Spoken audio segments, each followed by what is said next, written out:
Tom is a member of our Substance Abuse Committee, and he's also the so, Tom, if you'll stand, please.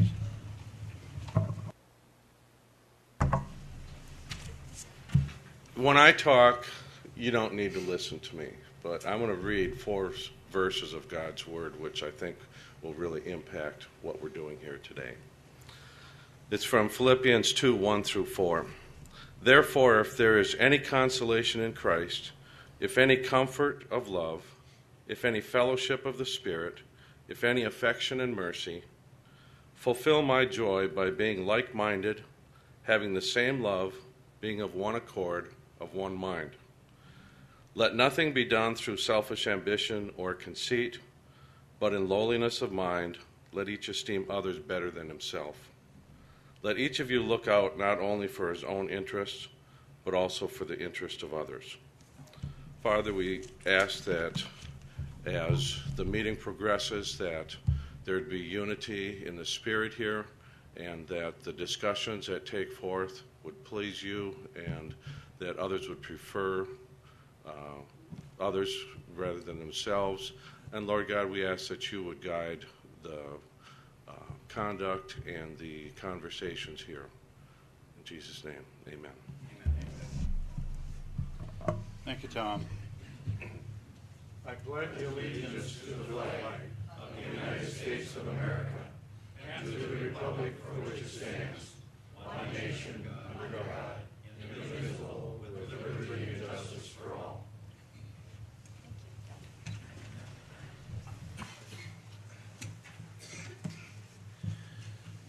Next order of business, we'll have the roll call.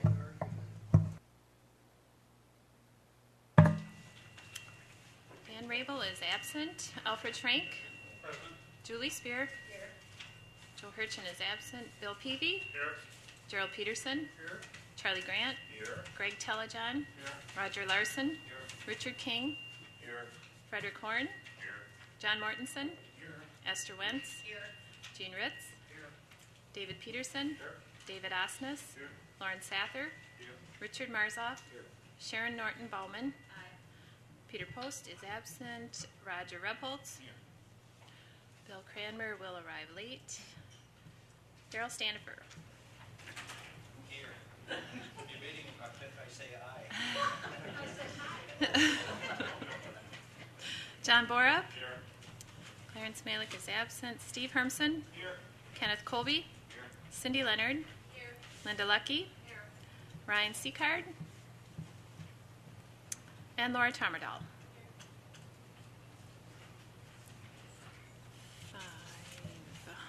Currently has 25 present.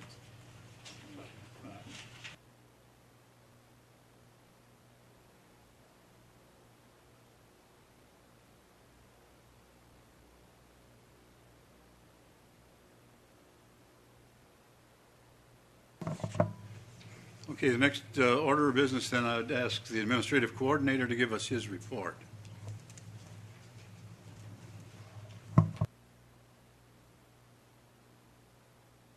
Well, good morning. Good to see you all again. You're going to get enough items here to talk about the rest of the day. I'm going to keep this very short. I will note 2 budget-related things just so you know as committee members what you may be seeing in some of your department budgets. Our employee health insurance numbers came in a little bit higher than what we had hoped. Budgets have been adjusted for that, but if you look at the latest numbers, you'll note that they're a little different than your earlier numbers. I've also asked department heads that have a lot or a higher number of capital outlay items to review their capital list for the years 2011 and beyond. That'll become apparent as to why when we go through some of the budget discussion lately. I'll meet with them again on Friday at the department head meeting and go over that as well. Some of you may remember a few years ago we had some discussions about trying to get an ATM machine in the building. We've actually been approached by somebody interested in putting one in, so we've got a little bit of work to do to see how that might be done, but unlike what we had seen earlier where it would cost us something to do and and some labor to support the machine. This looks like it's done on their end and would be helpful. So you may see or hear something about that in the coming weeks. I know Public Health is still monitoring H1N1 to get reports on a regular basis, and there's been some work done on that. We just try to make sure that the board is aware that staff and the health department are aware of it. You'll see some signs around the building directed towards individuals that may not be feeling particularly well, and you'll see hand sanitizer and so forth around. That's just kind of a sign of the time. I'm not feeling all that great myself, but we're going to get through this meeting here today. So, and finally, I wanted to just thank Pete Kling for his work on the reorganization discussions that we've had the last several months with the administration committee. I know everybody's going to get into talking about that, but I just didn't want to forget that Pete has given us some good supportive information and has done well in his UW extension capacity on a couple of things that I'm pleased with. So I just want to say thank you to Pete. Anybody have any questions? Okay, we'll have a good meeting. Thank you, Chuck. You've had a chance to review the agenda. Are there any comments on the agenda? If not, I'm going to ask for a motion to approve the consent agenda. Alfie and Julie. If there's a motion and a second to accept the consent agenda as presented, all those in favor say aye. Aye. Opposed, the same. Carries. The next thing on the agenda this morning was a presentation by Chuck Mells, but Chuck called me about 10 o'clock last night and said that he had to be on an honor guard this morning and couldn't make it. He asked me simply to tell you what he was after. You'll see on there American Legion and Company B of New Richmond, Operation Sandbox. What it is actually Sandbox Santa, Operation Sandbox Santa, and that company is sending out 166 Christmas gifts to people from the area that are in either Iraq or Afghanistan. He said they would appreciate whatever help anybody can give them, because the biggest expense and the biggest problem they got is the mailing expense, which is $10.55 a box. So if you can help, you could send it to Chuck Mells at that American Legion B Company in New Richmond, Wisconsin. Send them $50, $60, whatever you think you got. Mm-hmm. Pardon me?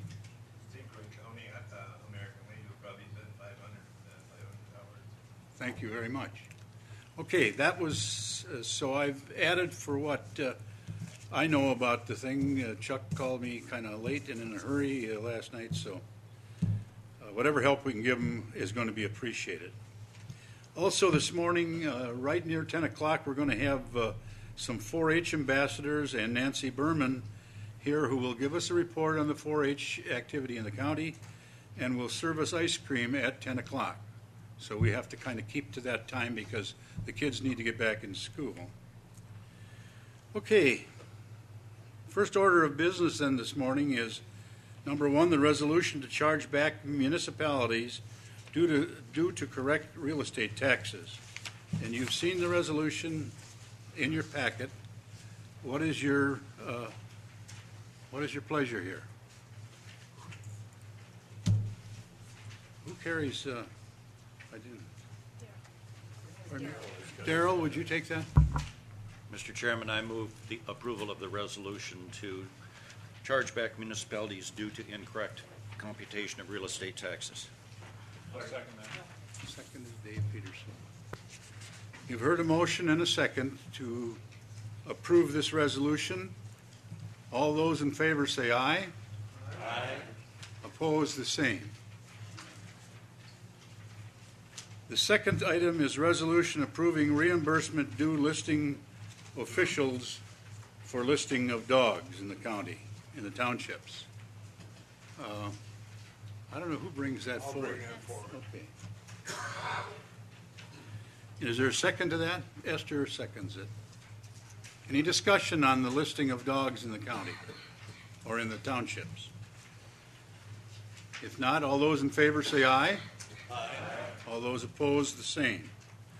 Motion carries.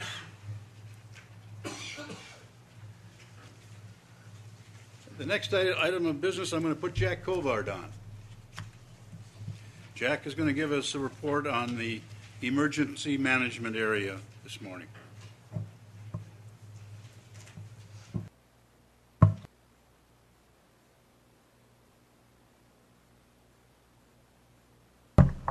How we doing? Everybody? Nice Monday morning. And over the years, I've given a lot of reports. I've been here about 17 years now, and comments have been made over the time that Jack gets a lot of grants. I do get a lot of grants. I try to get them, but they're focused on specific types of elements that we can either get, use, or apply to communities. In your packet, there's a couple sheets that I had made up, and I was surprised myself when we went back and started looking at the grants. I could only go back to 2002 for retention purposes, and we started compiling the figures based on those grants that we received since 9/11, 2001, when the World Trade Center got destroyed, if you remember that. And we started looking at them, and I broke them down into a couple different categories, depending on who the oversight agency was at the state level that we had to work with. There's the Office of Justice Assisted Funding Grants and Wisconsin Emergency Management are the two primary agencies. And if you look at the first one, which is a grant summary sheet, it identifies by year the total amount of funding that we've been able to bring into the county from these two primary agencies at the state level. $1,246,372.53 since 2002. Now that's not all monies that comes into the county's coffers. In many cases, it's pass-through monies that we are the administrator of a grant at the local level, the county level, for municipalities. However, I would estimate approximately 40% of these monies do come back directly to the county. In compiling these, I tried to break them down a little closer so that you got a couple different categories. One says OJA grants, and the other one says WIM grants, Wisconsin Emergency Management. If you look at the various categories that we have funded or ran the grants through for OJA and Wisconsin Emergency Management, you can see under Office of Justice Assistance we've had terrorism assessment grants. Majority of OJA grants are equipment grants. Those equipment grants are grants that all the municipalities and emergency service agencies and the county can participate in. So that we have purchased equipment for municipalities and then reimbursed by OJA. There are NIMS training grants from OJA. There were a couple hospital grants or mass casualty equipment grants, which dealt with medical equipment that we were able to purchase in the county. The latest one was a 2009 grant for $30,731. That was for the purchase of medical equipment that is stored in 3 different communities: Baldwin, New Richmond, and Hudson. It is available to all emergency service agencies and all municipalities. The ambulance services that this equipment is stored with is responsible for maintaining the equipment, making sure the shelf life is kept current, in other words, replacing equipment as necessary if they use it in order to keep that shelf life figure going. There were exercise grants that we participated in, and then what they call CERT grants, Civil Emergency Response Teams. There were 2 teams developed in the city of New Richmond. They're non-county teams, but they are available for as volunteers anywhere in the county with any municipality as the need arises. So overall, since 2002, we've been able to administer $762,140 of OJA funding that's come back to the county and to the municipalities within the county. Under the WIM administered grants, we have what's called an EMPG grant, which is an emergency management planning grant. It's an ongoing grant every year.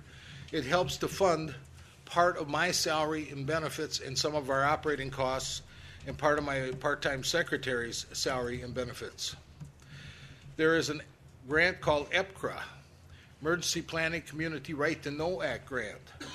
This grant is associated with the local emergency planning committee and my office, and it provides funding for the operation and administration of the EPCRA program, and it helps also to offset salaries and benefits and operating costs. There's a computer grant that we get almost yearly if we apply for it. It's for the purchase of computers for my office and for the Emergency Communications Center. We're able to purchase for those folks also. There are training grants. We've been able to, since 2002, bring in $58,147 in funding for training for emergency service agencies, police, fire, EMS, public works, county offices, any public sector employee that wishes to participate in our training. We've been able to pay for this training at 100% reimbursement from the state of Wisconsin. And then there's a grant called the PDM, Prior Disaster Mitigation Grant, which is a grant that we contracted with West Central Regional Planning to write a plan for the county that identified all hazards by community, with community input to identify those hazards that we could be exposed to. And by doing this pre-mitigation grant, it opened the door for any community who wished to develop a project that was identified in that plan. There is grant funding available to them. The funding that we brought in on that grant was $32,098. The total grant was $42,000 some dollars. However, $10,000 of that was in-kind funds. In other words, meetings that we had, we were able to use our hourly salaries and costs applied against that as part of our grant payments. So there's a recap, basically, of the grants that we've been able to bring in by year. We tried to list them each year so that you can see the funding that we received each year. And then last but not least, there's a sheet that looks like this. If you remember, in 2007, we had some major storms that came through St. Croix County, affected quite a few towns and the city of New Richmond. In doing that damage assessment and looking at what had been destroyed or damaged for government now, not public sector, houses and such, we compiled a list and said, okay, here are the communities with a population. Here's the population of each town. We have a trigger figure that we have to apply to that population, which was $3.08 at the time. And then the category of debris, security, and road systems. Those are the three categories that we could fund or try to obtain cost reimbursement on. We accumulated those figures by town, by city, by village. You can see there were several of the villages there, that, including Baldwin and the county, that were not eligible because they didn't hit the trigger figure, which was, again, the $3.08 times the population. However, we were happy to find out that we were able to get refunds from the state for $196,899 in recovery monies that were applied to each of those towns, villages, and cities. So in working with emergency management within each municipality and the county and each of the elected officials within each of the municipalities, we've come up with, I think, a very good working relationship.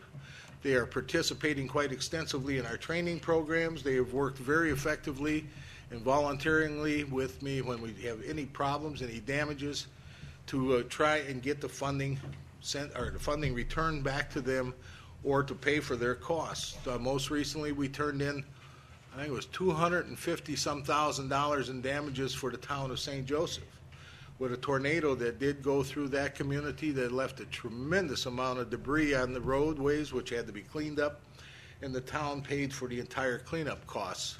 So we sent the funding in, or the request for funding to the state to see if we can't recover that. I did inform them, like the rest of them that you see on this list, it may take a year, it may take 2 years, but hopefully we do get the money eventually after rattling a few cages.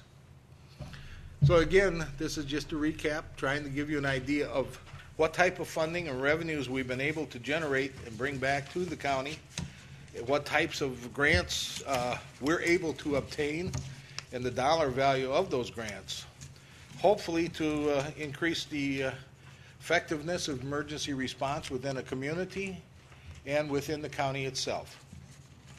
Any questions, folks? Take a look at the figures. I'll be happy to answer any. Computers, why is it blank? We did not apply for a grant that year. Okay, we were going to. Then they changed it, and the agency changed it. The department changed it. Then I was going to get it for emergency communications. They need a computer very rapidly. They went ahead and bought the computer prior to getting me approval on my grant. And the state won't reimburse you if you buy it before they tell you you can buy it. So we did not get that grant that year. We did apply for one this year, of which I'm waiting on a reimbursement from the state of about $1,900 that went into my office as part of our pre-planning.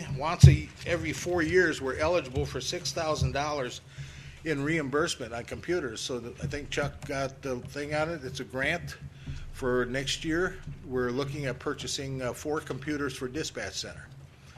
We spend $7,500. It's an 80-20 grant. We spend $7,500. We get $6,000 back, which is not a bad deal. Any questions, folks, on anything? Okay. Thank you, Thank you, Jack, very much.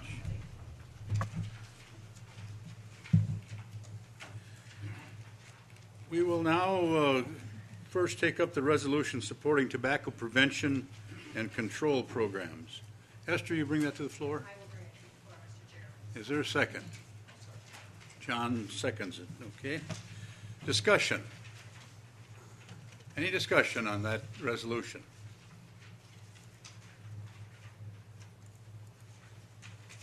First of all, let's then I've got two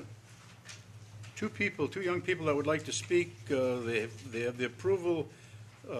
One of them is from Esther Wentz's district, and she is approved, and the other is from Roger Larson's. So if Taylor Bottleson and Lauren Quam would come forth, we would hear you. Are they here? I think it's in the next.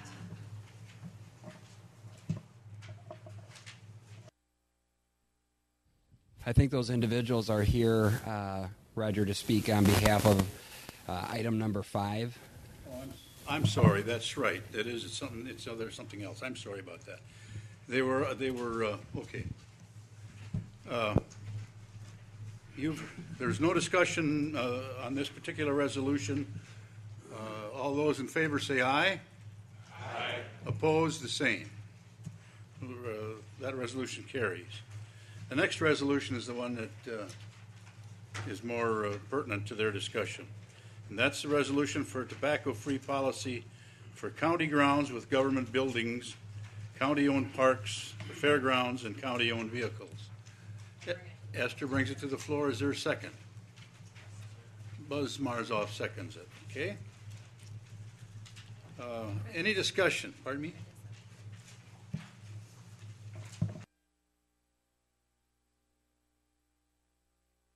Human Services has taken a look at actually for well over a year.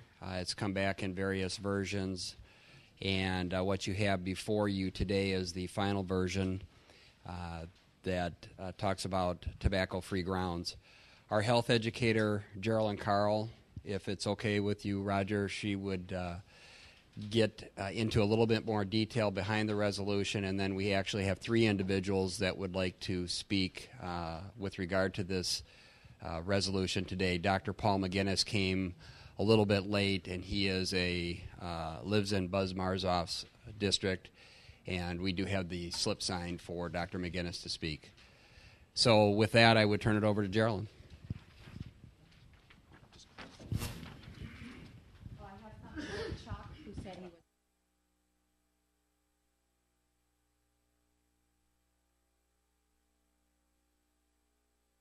Basis. Could you please wear? Thank you, Chuck. And there's a little hand sanitizer there too. Thank you. Do you feel better now? Safer? You're ordered to go right home following this meeting. Is quarantine necessary? I am Geraldine Carl, and I am the health educator and the tobacco control specialist for St. Croix County. I'm here to tell a little bit of history, and I will be brief about this policy and how it came to be. But I first of all would like to quote Thomas Merton, a Trappist monk and contemplative, who once said, the fruits of the labor that we bring here today did not begin with me. Many people have carved the way for addressing the burden of tobacco in St. Croix County long before I came to this position almost 10 years ago. John Borup and his leadership at Health and Human Services and our previous health officer, Barb Nelson, were unbelievable in their support for bringing forward issues that were controversial but were clearly public health issues that needed to be addressed and that would make a difference in saving lives in St. Croix County. As the leader of the Pierce St. Croix Tobacco-Free Coalition, we have many coalition members, young people, elderly, agencies, and community members who do not do this because they get paid, but because they believe that tobacco, being the number one killer in the world, can be minimized, the use of it here in St. Croix County, and we can save lives. But most importantly, we can work upstream. We can help kids never start. And we all know that that is the place to begin. As your health educator, you have paid me to implement initiatives and policies that change population health. Some of the policies that you have supported in the past have been earlier resolutions that would continue to support funding for the Tobacco Prevention and Control Program, and I thank you for that. Earlier in 2002, the money that we had that was allocated by the master settlement in the state of Wisconsin was stolen by our state legislators to pay off the state budget deficit. The money was taken from us that was supposed to last until 2020 and to prevent young people from starting, to pass policies that protected people from secondhand smoke, and to help people who wanted to quit for good and to lead a better life. You supported that. You supported a 100% smoke-free Wisconsin, which I am excited to say will be implemented in July 5th of 2010. All people in public places will now be protected from secondhand smoke. This is a huge, huge public health success for all of us and a policy that we know will save lives. Today, though, we bring forth to you a resolution that addresses creating a tobacco-free grounds policy for St. Croix County. We know that policies that protect people from secondhand smoke outdoors do more than just minimize exposure to secondhand smoke. They also send clear messages, no pun intended, to our young people that tobacco is not a social norm, that it is not a part of having a good time, of working out, of going to the fair, of taking a walk in our forest, or of coming and utilizing the services that we offer here in St. Croix County. Tobacco-free policies send messages to our young people that this is not normal and that you don't have to do this to be healthy and lead a productive life. And I know that that is part of the vision of St. Croix County. With that said, I would like to introduce to you some individuals who do not do this because it is their job, but who care about this issue and have been committed to making a difference in the lives of others for a long time. Dr. Paul McGinnis is a physician here at Hudson Physicians, and I will allow him to further introduce himself as he speaks to this policy. Paul?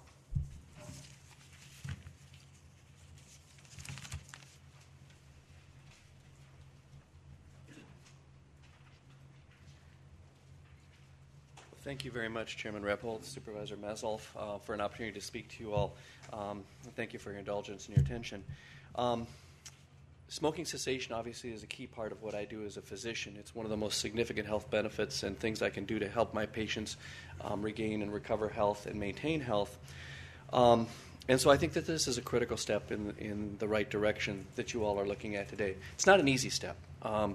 Back in 2004, we went through a process of working with the 4 hospitals in St. Croix County, which is New Richmond, Baldwin, River Falls, and Hudson, of taking all 4 campuses at the same point in time entirely and 100% smoke-free, the entire grounds. And so we've practically been down this road that you all are making a decision on today. It's not easy. It's not something that's done lightly. It's not something that's done without a lot of thought about the staff, our patients, in your case, your citizens. But I think it's the right thing to do. And I think there's a lot of good evidence to suggest that that is indeed supported in a large number of areas. So I'm asking for your support for this. It is the right thing to do for your employees and also for your constituents. We know that over the years that we've been monitoring our quality results at the clinic, that we've seen a slow, steady, perceptible decline in the number of people who smoke in our data, going from about 15 to 18%, now down it's around 10 to 12%. But that's still, in my mind, 10 to 12% too high, and 10 to 12% of our population that's still at significant risk for the diseases that tobacco entails. The effect on our young people is without question, and it's much easier to get somebody to quit if they never start. No question about that. The increase in the tobacco tax, while controversial, that's the primary goal of that, is to help young people not start by making it just cost prohibitive and too expensive, and they make other decisions. And that's a great deal. We also know that even casual exposure to secondhand smoke has significant health benefits. There's good data out of New York City, there's good data out of Montana, showing that individuals exposed to primary or secondhand smoke has a much higher rate of immediate heart attacks within days and weeks following that exposure. So there's not only a benefit to the individuals who are smoking, but also to those around them. And that's another reason that this is very, very important. The person whose life smoking costs might be the casual bystander in the park or at the fairgrounds, or somebody up at the government buildings or the nursing home. That said, it's not easy, and so we have an appropriate time frame here of giving a couple months for people for the communication, the cessation, the opportunities for people to figure out how they're going to deal with this new universe, and they do. It's been a struggle for some of our staff, but it has been helpful for some of them to make the decisions to quit smoking, and for others to figure out how to manage this in an environment where we don't allow smoking at all on our campus, either for the clinic staff or for the hospital staff. And I, in the past, have had the pleasure of serving both as the medical director for Western Wisconsin Medical Associates. I'm currently the vice president for medical affairs for the hospital and have been on the hospital board. So I've been involved in lots of different pieces of this puzzle, as well as part of Gerald's work with the Tobacco Coalition. So I'd encourage your support. I think that this is important. I think that while it's a challenge for your employees, that this is a step that should be and needs to be taken. And I would challenge you as individuals who hold their benefits and some of their best interests in mind to really weigh that carefully and proceed with this. We do apply this to our hospital inpatients. Hospital inpatients are not allowed to smoke in our building or on our grounds for the very reasons I talked about, because there's clear and definite health risks to having them smoke, not only to those around them, but for themselves. We provide the nicotine patches. We've got great cessation therapy. We've got counseling that happens on campus, and that works. And that works for individuals to make that transition. And we're very clear about that. For those folks who are disabled, who have dual dependencies or things like that, again, we know that those individuals can successfully quit smoking with the right set of incentives, the right set of impetus, and the right set of support. And having worked with Gerald and Fred and others in the past, I'm confident that that's available within St. Croix County and within the structure that you all have supported in the past. So I would encourage your support for this. And if I may, on a side note, with the pleasure, I just want to convey a thank you to Fred, to Wendy Kramer, and to Geraldine related to the H1N1 epidemic.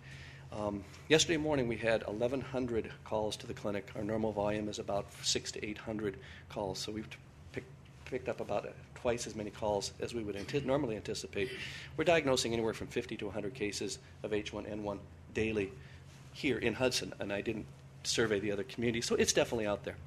For us who are older, myself included, we have the virtue of having been exposed to H1N1 at some point in the past, and that helps to convey us some protection. And so it's our young people that are really at risk for this. So I thank you very much for your support as county commissioners and your support of the Public Health Department, who is really in the middle of an epidemic, working very hard and spending a lot of hours on this. They've been very helpful at getting us vaccine shipments very, very quickly. And yes, I have my H1N1 shot Wednesday of last week, and getting those things out to us, because that's going to help to protect our kids and our patients and our population. And my sincere hope is that with the efforts of everyone in the county is that we don't lose any children due to this thing, and that's where the risk is, or folks who are pregnant, and that's where the risk is.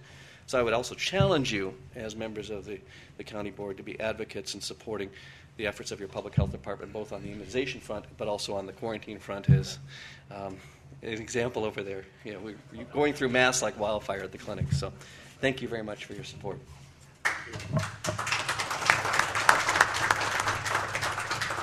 Thank you, Dr. McGinnis. Now we'll have Lauren and Taylor, if you will come up and discuss with us your comments.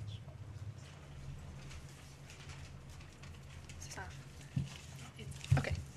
Before we begin, we would just like to thank Mrs. Wentz and Mr. Larson and all of you for listening to what we have to say about something that means a lot to us. And my name is Lauren Quam, and this is Taylor Bottleson, and we're both seniors at Richmond High School. So we realize that when they talk about the youth that is being exposed to all this tobacco, that is us, and in fact, one day we'll be where you all are, and deciding upon things like this. And we are both youth investigators, and we work with Mrs. Carl in a program called Wisconsin Wins, which is where youth investigators go into businesses that have tobacco licenses and to test and see whether they are indeed selling to youth, such as ourselves. So other than that, though, we do have ties to this policy in other ways. And for me, I am going on to my 12th year in 4-H, and I'm actually the president of my 4-H club. So this means a lot to me in terms of the fairgrounds, and so that's a big deal.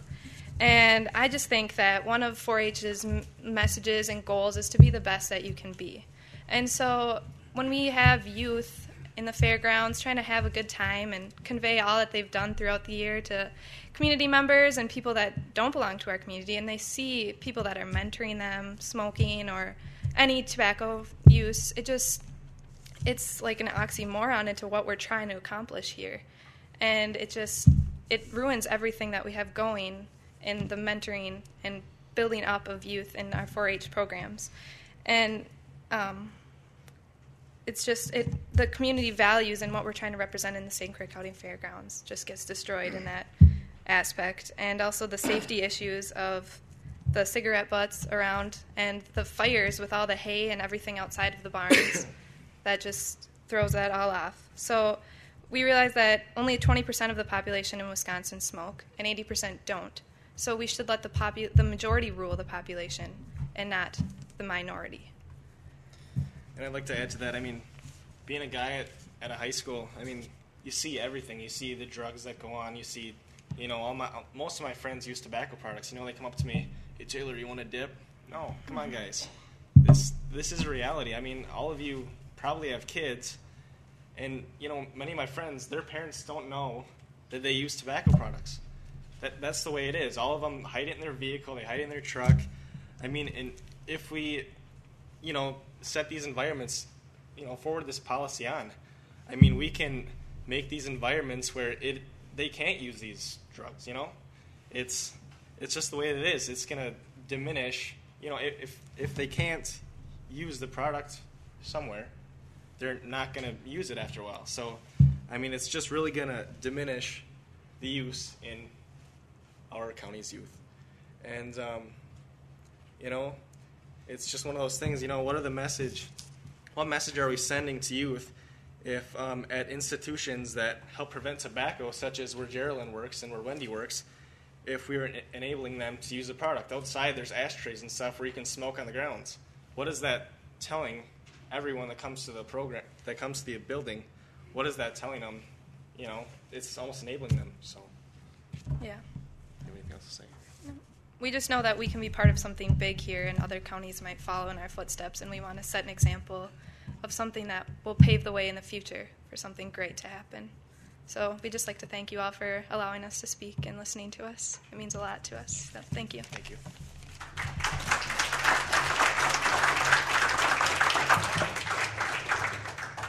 Thank you very much.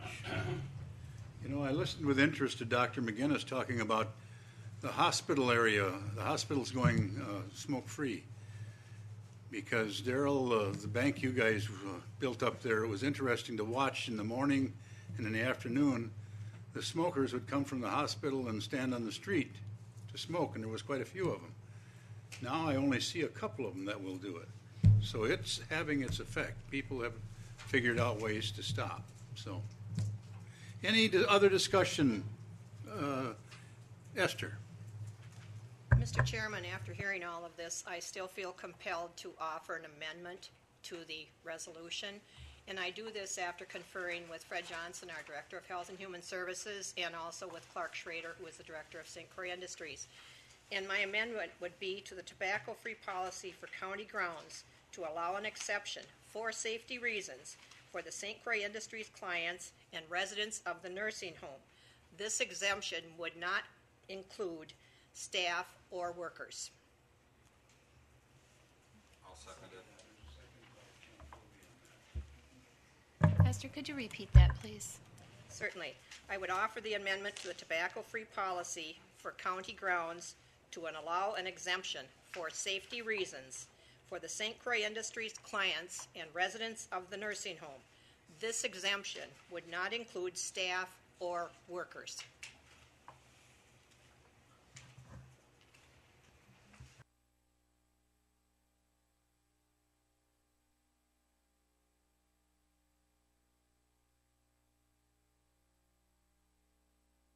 I inquire of the author if her intention is to have this amendment be totally open-ended, or if she would consider a sunset date in the amendment. I would think we could have a sunset date, but with the individuals involved, it's very hard sometimes to convey to them the reason we're having them do something. So I would rather have it just open-ended and not a sunset.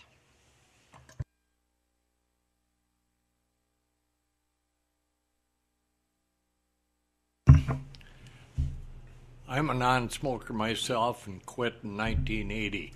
But on this amendment here, it's county-owned vehicles, and our truck drivers, our snow plowers, and our haulers that are on 10-hour days and so forth, and eat their lunch in their trucks and so forth, they're very much against this. They would like to, without getting out in the middle of a snowstorm or something, to have a cigarette. And I understand their reasoning very much. I don't agree with it, but I understand that, and I thought I should bring this forward at this time. With all due respect, Mr. Vice Chair, those men are able-bodied. The individuals whom Esther's amendment are protecting are not.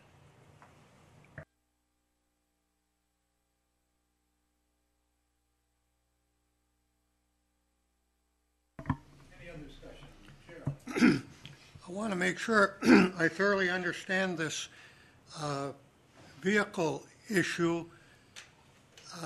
I read what we have before us here that I would be exempt if I was an equipment operator running a bulldozer, a turnipole, and I'm wondering if that would be discrimination. Lawnmowers, you know, we have a lot of people out on. The issue to me is, does the term vehicles cover equipment, bulldozers, turnipoles, et cetera, et cetera? Other discussion? Cindy? I have comments, but I think we're talking about the amendment, not about the issue, not the resolution itself. I think we're getting off the track. Are we finishing this amendment and voting for that? The discussion's okay because it's part of the amendment as far as I'm concerned. It's also part of the question. No, amendment and a resolution are two different things, and I think we're talking about the amendment that Esther is adding, not about the resolution. I just want to speak in turn. Do you have something you want to discuss? About the resolution, not about the amendment. All right, we'll hold off on that. Buzz? I'd like to move the question on the amendment. Okay.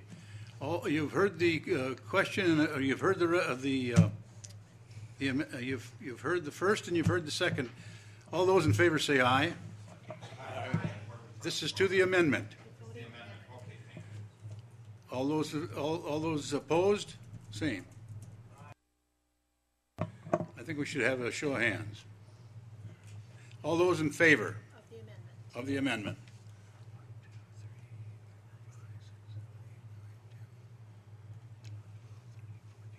15 of us for it. 16, so that's 10, because there's only 25 of us here. No, now we have 27 present, but it's still. Okay. Oh, Ryan's here too. Bill Kramer, I don't know if he voted. Okay, what's the final then? 20? Why don't you let them oppose? Okay, all those opposed?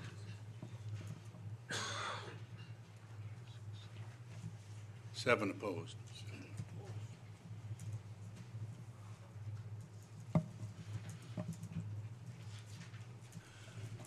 Buzz? With your permission, Mr. Chair, with your permission, I'd like to speak on the resolution. Yes, you may speak on the resolution.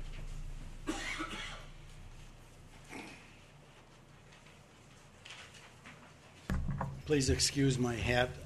My eyes are sensitive to light, and this helps. Thank you, Mr. Chair, for this opportunity to speak. Thank you, Geraldine, Dr. McGinnis, Lauren, and Taylor. I'd like to speak on 3 issues this morning. One is a family anecdotal story. The other is to call your attention to an article that was in last Friday's Pioneer Press, published by the Associated Press, on the effect that secondhand smoke has on heart disease. And the third is to share with you some talking points. I grew up in a family of 12 kids, 3 of whom were both chemically dependent and addicted to tobacco. My next oldest brother, Tom, 3 years older than I, died in 1990 in August, just before I was about to go back to school to teach. I've shared this story with this board before, and I apologize for the repetition, but for the benefit of those who have not heard it, I would like to speak on that again. My wife and I visited Tom in a nursing home in West St. Paul. He could hardly speak anymore because of his emphysema. And for about 12 years, he had been sober thanks to the AA program. As we were visiting with him, I was sitting in a chair next to his bed, and he reached up with his hand and pulled my head down close to him, and he whispered, and he said, "You're about to go back to school, aren't you?" And I said, "Yes." And he said, "I have a message I want you to share with your students on the opening day of class." And I said, "Sure." And he said something that confounded me at first, but then I understood in retrospect what he was saying. He said, "Tell them this for me, that if they're thinking of drinking or smoking, to drink."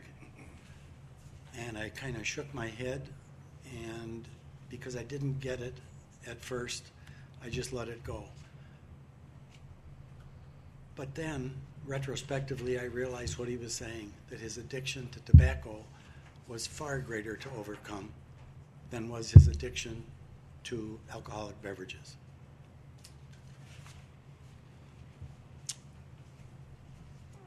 The second thing I'd like to share with you are some highlights from the Associated Press article published last Friday in the Pioneer Press. A major report confirms what health officials have long believed: bans on smoking in restaurants, bars, and other gathering spots reduce the risk of heart attacks among non-smokers. More than 126 million non-smoking Americans are regularly exposed to someone else's tobacco smoke. The Surgeon General in 2008 cited overwhelming scientific evidence that tens of thousands die each year as a result from heart disease, lung cancer, and a list of other illnesses. The evidence is clear, said Dr. Thomas Frieden, head of the Federal Centers for Disease Control and Prevention, which requested the study. Smoke-free laws don't hurt business, but they prevent heart attacks in non-smokers. Among the Institute of Medicine's conclusions were cited compelling circumstantial evidence that even less than an hour's exposure might be enough to push someone already at risk of a heart attack over the edge because of the smoke's pollution-like small particles, and other substances that can quickly affect blood vessels. There is no question that smoking bans have a positive health effect, said Dr. Lynn Goldman, an environmental health specialist at Johns Hopkins University. I've prepared copies of this for each of you, and I'll pass them out when I am finished here. I'll conclude with these talking points. The Public Health Division of the St. Croix County's Health and Human Services Department would become the lead group in implementing this tobacco-free policy. Our county's Public Health Department has already assisted both Phillips Plastics and the St. Croix Correctional Center, whose employees' previous incidents of tobacco use was respectively 70% and 50% of the employee staff. Our county's represented and non-represented health insurance plans, that refers to union and non-union members, both provide prescription coverage for smoking cessation drugs. Non-smokers become involuntary breathers of secondhand smoke. Young people need good non-smoking role models. Contrary to what has been feared, smoke-free restaurant and bar venues have not suffered significant drops in patronage. St. Croix County Land and Water Conservation Committee has voted unanimously to institute a tobacco-free policy for all county-owned parks and for the county fairgrounds in Glenwood City, as has the Health and Human Services Board. St. Croix County owns approximately 1,000 acres in park and forest land. It would be an environmental disaster and an irreplaceable loss if any of this land was set on fire by a carelessly thrown, still-burning cigar or cigarette butt. As you will see on the second part of this handout, which comes from the state of Minnesota, when I give it to you, 2,742 individuals polled in 7 Minnesota counties during the 2008 county fair season either supported or supported strongly a tobacco-free policy at their county fairgrounds. It's been said that as we go through life, we should either lead, follow, or step aside. If we pass these resolutions this morning, then St. Croix County will become a leader. We will become the first Wisconsin county to have established a tobacco-free (parentheses, chew and or smoke) policy for its county-owned lands, vehicles, and buildings. If you believe and agree with what I and those who have spoken before me have shared with you this morning in good faith, then no further defense or documentation in support of these resolutions is necessary. If, however, you are not willing to accept and to believe this information, then no further defense is possible. Thank you.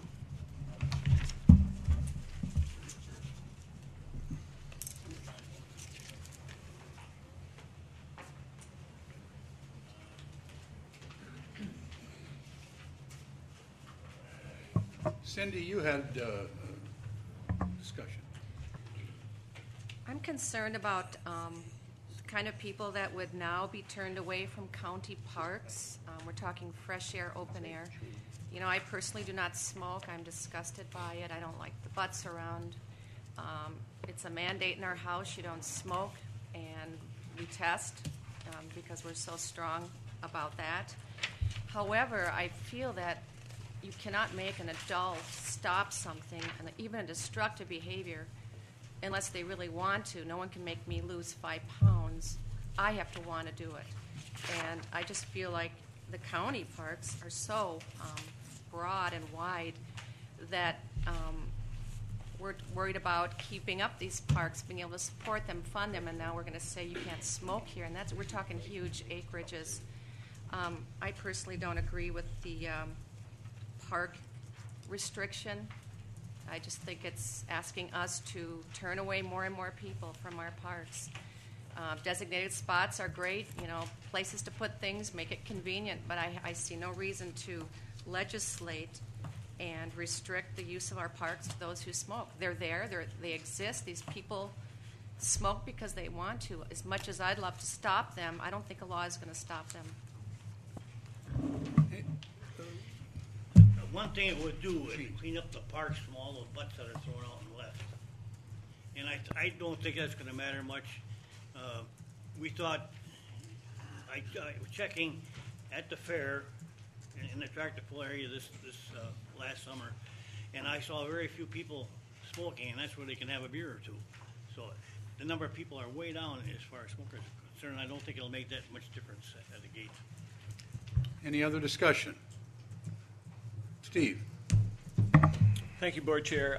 I'd like to agree with Supervisor Leonard here in her take on this, in that what bothers me is looking at the resolution, and right up at the top of the first paragraph, it was saying that for instance, with the exception of the day room in the jail, and now that we've heard the amendment, so I'm assuming that prisoners in the jail in the day room would be allowed to smoke. And is that true? Mm-hmm. Yes. That it is true. Isn't that what I'm reading, I believe? That's from the 1992 resolution. Okay. What we heard from the amendment, though, was we were going to allow certain employees to smoke. No. That was our clients. Clients and residents. Clients and residents. So we have certain class of people that we're allowing to smoke on public land. But the issue that concerns me is that smoking is legal, and public lands are owned by the people, and those people are a part of this. If we're going to do something like this, I don't understand why we're not making smoking illegal. On the other hand, if we're going to remake this restriction, I think it's a little bit unethical for us to continue to take the high tax that we put on these smoking products or tobacco products if they're going to take them out of the public sector, or they're not allowed to use them on public lands. That's my concern. I'm going to leave the discussion at this time on this particular issue and hold it until after the break, because we now have the 4-H group with us, and I promised them that we'd get them moving out of here shortly after 10 o'clock. So whoever are the speakers for the forward, we'll hear from the 4-H group this discussion after the break.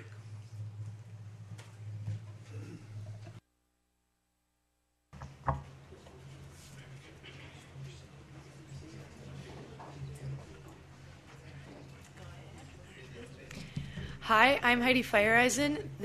I'm from the Roberts River Reapers 4-H Club. This is my 10th year in 4-H. 4-H has taught me to work hard in everything I do. Over the years, my accomplishments through 4-H include an officer within my club, a county ambassador, and in the show choir, and the community service that I do. It has taught me to work hard in everything that I do, and that'll help me in the future because it'll help me to persevere and accomplish all my dreams and goals. Hi, my name is Krista Fisher. I'm also from Roberts River Reapers 4-H Club. 4-H has taught me to keep commitments, and by being an officer and an ambassador and an active 4-H member, I've had to show up and be punctual on time to places and meetings, and it will help me in my future by keeping commitments and by showing up to places on time. Hi, I'm Valerie Wells. I'm also from the Roberts Urban Reapers 4-H Club, and being in 4-H, this is going to be my 11th year. It's taught me to be a good leader for our youth. I've held the offices of vice president and president, and it's taught me how to speak better in front of people, and I don't get so nervous. And it's taught me to encourage our youth to become great leaders for the future. And you are all invited to join us in the room over there to enjoy ice cream sundaes.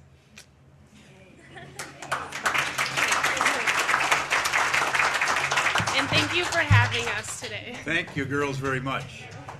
We will now take our break. You can ice cream or do whatever you wish. We'll be back at the table here and back to our discussion shortly.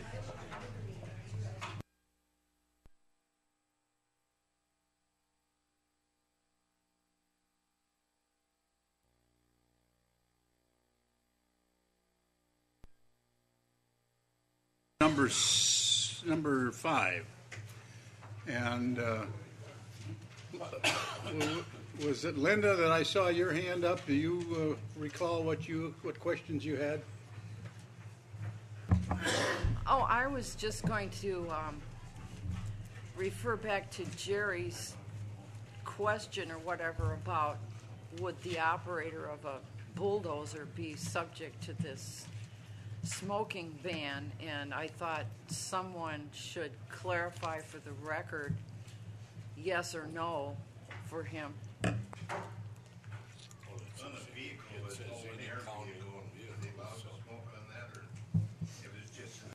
Charlie, you want to turn on your microphone? They were talking about an open air vehicle like a cat scraper, where in the open, not an enclosed vehicle. Would they be able to smoke on that if it was open air? No passengers, Charlie. No passengers. No passengers. Well, I don't know that we've sat down and talked about all those details. You know, somebody will. Ken, you had a question before the break. Well, actually, I wanted to make a comment. 23 years ago, my employer went to no smoking, and there were consequences if you continue to smoke, and there's actually no consequences really in here for it, so I do have a little bit of an issue that way. You know, where I was at, if you were caught on ground smoking the first time, you were informed as a verbal. The second time, it was a written, and the third time, Human Resources actually handed you your papers. So, I mean, not having that type of information on it, I'm willing to vote for it, but I also would like to say is I don't think we're going far enough. La Crosse County went to the no smoking throughout the county on bars and restaurants, and I think that's something that we need to really put into it besides just being the county. But I will vote for what we have for right now. Lauren? Along with that, I think my question is to Greg more or less, is this an enforceable resolution, or is it just kind of a feel-good policy statement? And what happens, is there any enforcement, piggybacking on Colby's question, is there any punishment or consequences if you violate this resolution? For my reading of the resolution, it doesn't contain any enforcement provisions or penalties, so I don't think it can be enforced against anybody. It can be pointed out to somebody, but beyond that, no action can be taken against anyone. Cindy, you had your hand up. Well, I'm wondering if we could make an amendment to exclude county parks.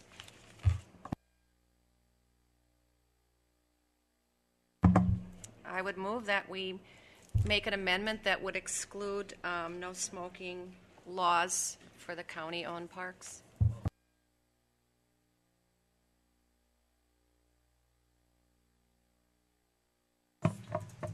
You've heard a motion from Cindy and a second by Dave to exclude the county parks. Any discussion to that amendment? Dave? Having been a 3-pack a day for probably 30 years, I've been off them for 15 or 20. Nothing is more disconcerting to me than to be walking along a path in an open area and having somebody in front of me blowing smoke back at me. I think it's absolutely disgusting. I would not support this amendment.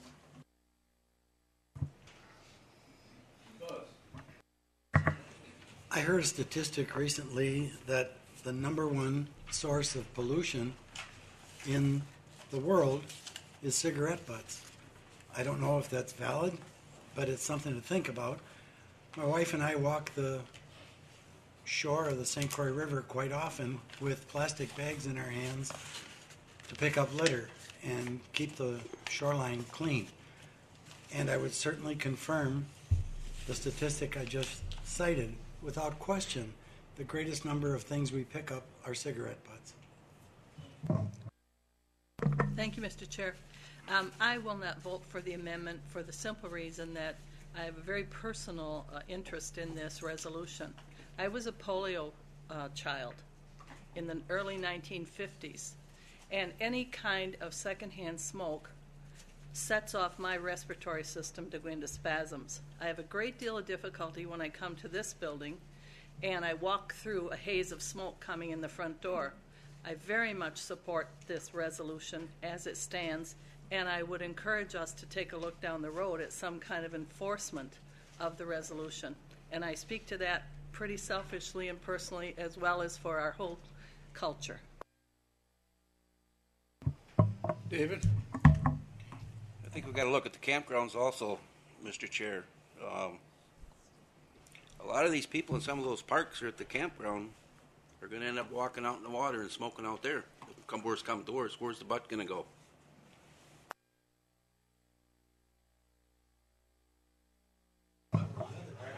I'm not going to comment on that. Mr. Peterson. Thank you. That was a good one.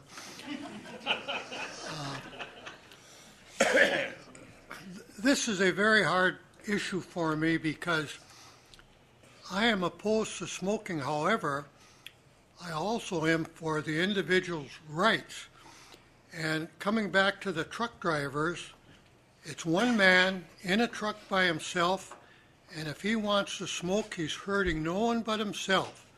It has absolutely nothing to do with the secondhand smoke. So I'm caught between not liking smoking and individual rights, and I'll lean heavily on the individual right to do what he wants to do with his own personal health. Any other discussion on the amendment? That's what we're discussing. John, did you have a...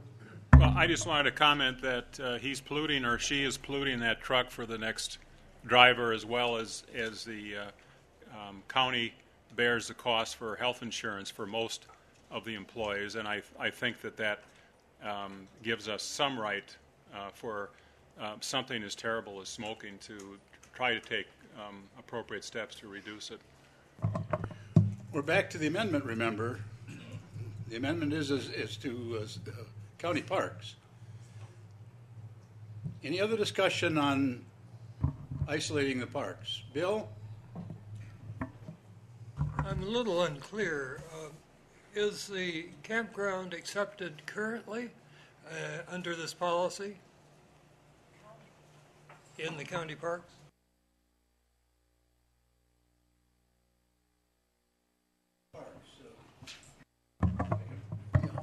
I think outdoor areas are not covered by the current county policy. So it's what you're saying is people could smoke within their tents or within trailers or whatever vehicle they happen to have? Well, maybe somebody else should answer, but I'll make a stab. No.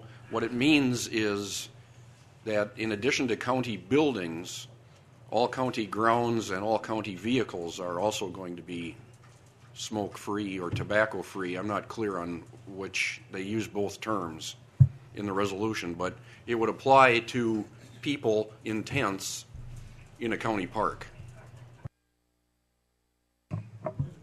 Incidentally, Dave, that water is also in the park, so they couldn't walk out on the water and smoke. Lake and land water is not county owned. Any other discussion on the amendment? Thank you, Mr. Chairman. I wonder if we're on kind of a slippery path when we're starting to take specific areas like county park. We know more and maybe it'd resolve that issue, and I'd bring up, what about the fairground?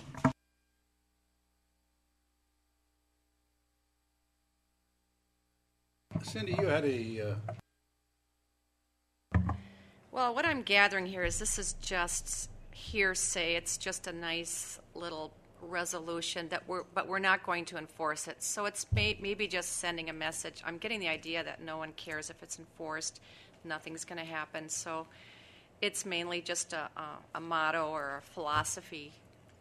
Is that correct?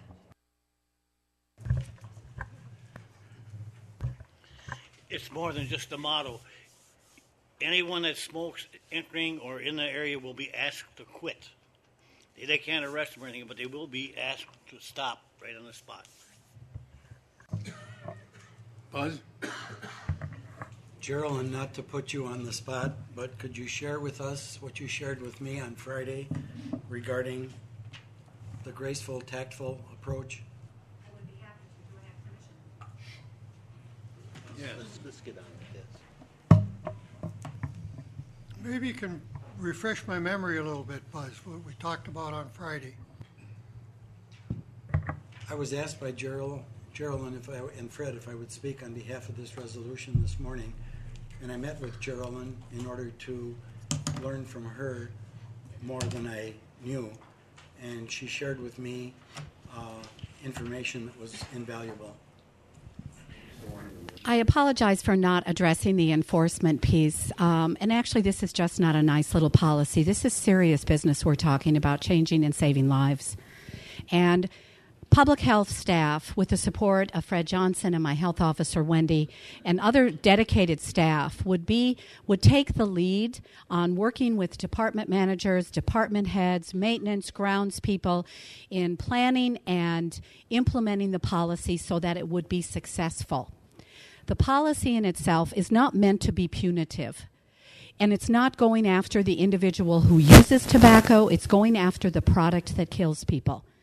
And public health would lead the charge to work and communicate with every department that's involved in the county to come up with a plan to communicate clearly the tobacco-free grounds policy, to make sure that individuals who work for the county get the support they need if they are interested in quitting the use of tobacco, and that we would, as an enforcement piece, these kinds of policies basically are soft policies.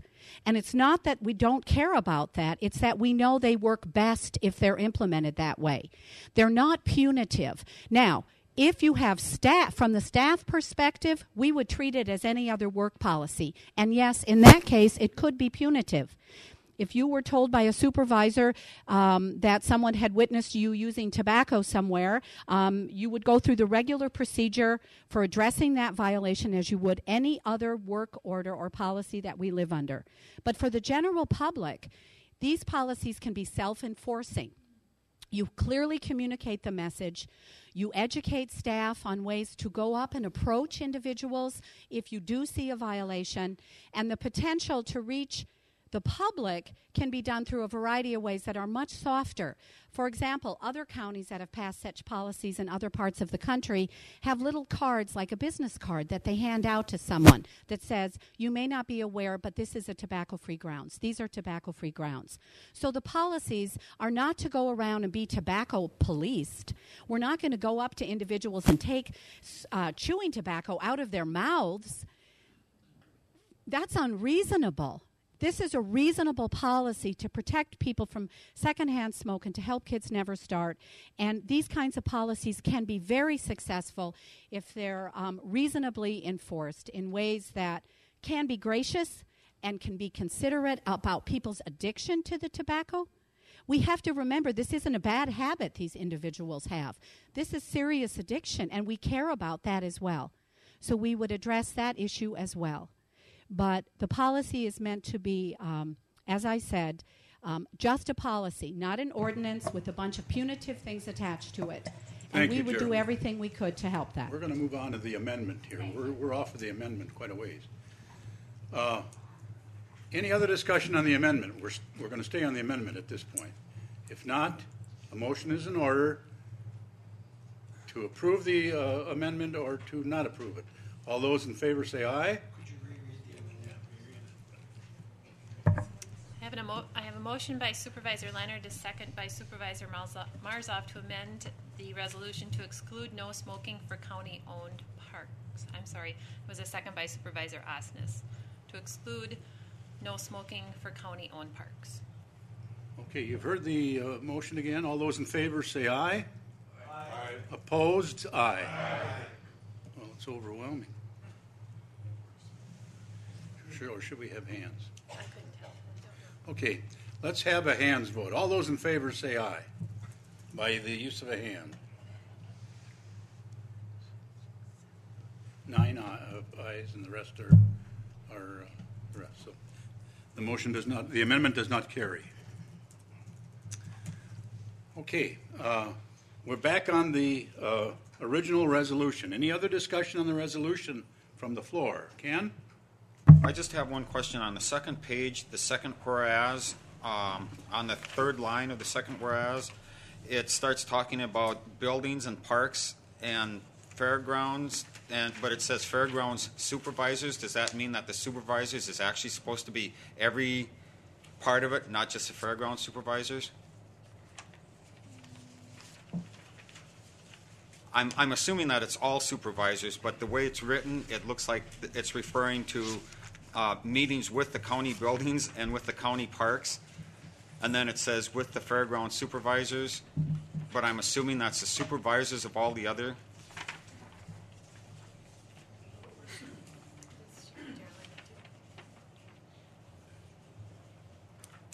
I can't answer that. Who can? Julie? To me, that reads fairground supervisors, the people that are there during the fair that keep track of everything that's going on. They supervise the fair. I know, but I mean, it means county-owned park supervisors and county building supervisors too, correct? That's what I'm assuming it means, but that's not the way it's written. Yes, Buzz.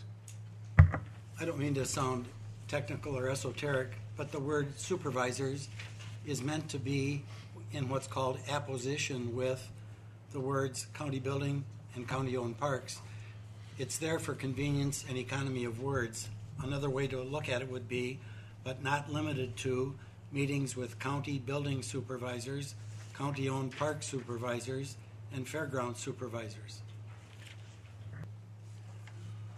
Okay, at this point, then, I'm going to ask Dr. McGinnis to come back up. I think you had a few thoughts you wish to share with us.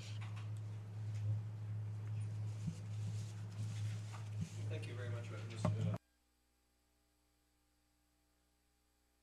There's been a great discussion here and a lot of issues, and I appreciate some of Geraldine's comments, and she stole about 90% of my thunder.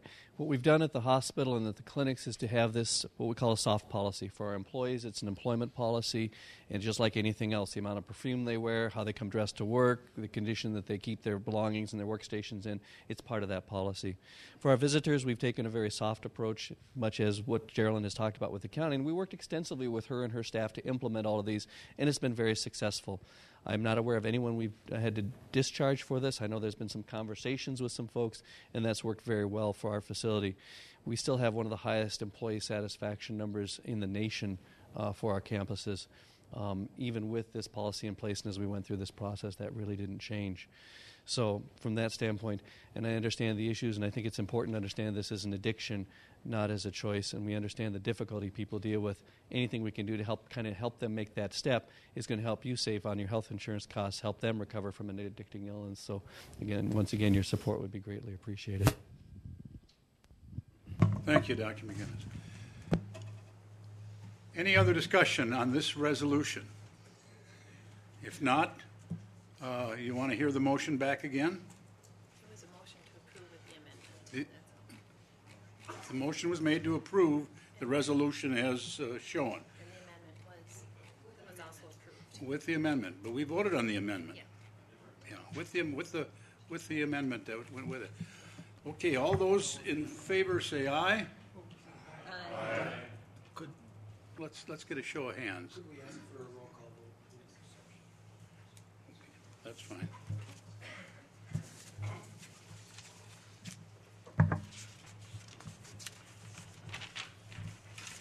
Esther Wentz?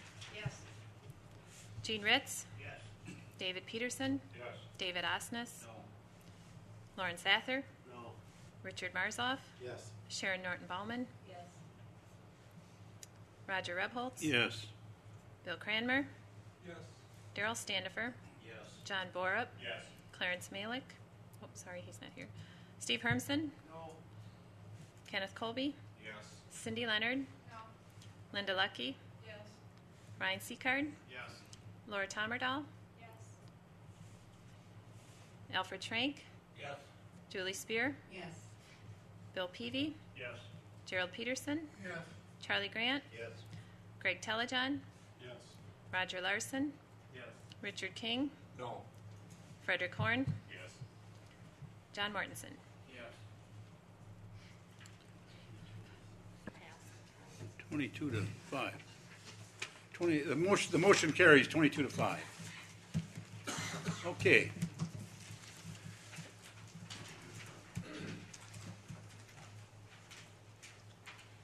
The next item on the agenda will be the resolution to support continuation of income tax reciprocity agreement between Wisconsin and Minnesota, and I'll have Dick bring that to the floor. I'll bring it to the floor. Seconds it. Esther seconds it. Okay, now, for those of you that may not be aware, this is simply the reciprocity that Minnesota pulled away from Wisconsin because of some disagreements with Wisconsin, and the two governors didn't agree, so we just won't have the reciprocity at this time. We are actively supporting legislative people to correct this wherever they can. So you've heard the motion, you've heard a second. Is there any discussion? If not, all those in favor say aye. Aye. Opposed, the same. Motion carries unanimously. Okay. The next item we will have is some discussion on the 2010 budget, and Darrell from the Finance Committee will bring this to the floor. It's a discussion is what it is. No resolution, it's just a discussion. Thank you, Board Chair Rebholz. As the Chair correctly indicated, we are not bringing an action item, but we do want to continue some of the discussion that we instituted at our last meeting. The Finance Committee has been soliciting your input, your ideas, your suggestions, your comments, and we continue to do that. The charge that we have on your behalf is to ultimately present on 10 November for our public hearing a budget recommendation that will be presented in a public hearing and then will be adopted, changed, modified in some fashion by the county board at our November meeting, which will be on 10 November. By way of progress, let me indicate several points, and hopefully they will generate some discussion which will result in some additional information for us to complete the process on your behalf. And Chair Rebholz, with your permission, I'd like to make some comments that really touch on Agenda Item 7, A, B, and C, because they are somewhat wrapped together. In the previous conversation we had together, it was indicated that, if possible, we hoped to hold the levy amount to the amount of new construction, which would have been 1.25%. As we've gotten deeper into the process, it's become painfully obvious that, as a practical matter, that is probably inadvisable. It is not impossible, but to get there would take some efforts that probably are not practical. So at the present time, the consideration for, as we look at the revenue sources, is to use the permitted levy increase amount of 3%. The difference in that revenue calculation would be about $435,000.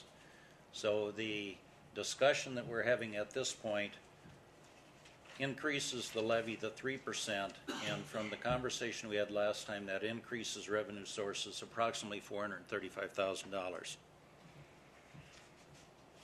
At the last meeting of the Finance Committee, as we looked at capital items, it was very clear that we, and I use the royal we at this point, I'm talking about all of us, have not adopted or have been able to consider any methodology for prioritizing capital items that we have in the budget. And distributed to all of you is a list of the capital items over $5,000 that were in the budget. As a result of that, and in a continued attempt to try and get that kind of feedback from all of you in terms of what your priorities might be, all of those items have been removed from the budget.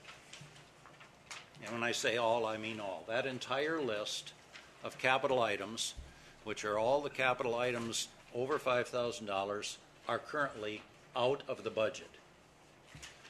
Now, if they go back in, if as you review these and as you look at them, either in discussion that will come in just a few minutes or subsequent and prior to our next meetings when we will need to finalize that recommended budget to bring back to you, from a priority standpoint, you see items that you want included in the budget, then keep in mind that one of two things has to happen. Since that item needs to be paid for, to be intellectually honest, we're going to ask you then what area of operations do you see being cut to pay for that? Or correspondingly, do you think we ought to borrow for that item? Because right now there are not revenue sources to pay for those capital items. Further, with regard to capital items, there are several fairly substantial items that are not currently on the schedule for 2010, but are looming in subsequent years, in 11 and in 12.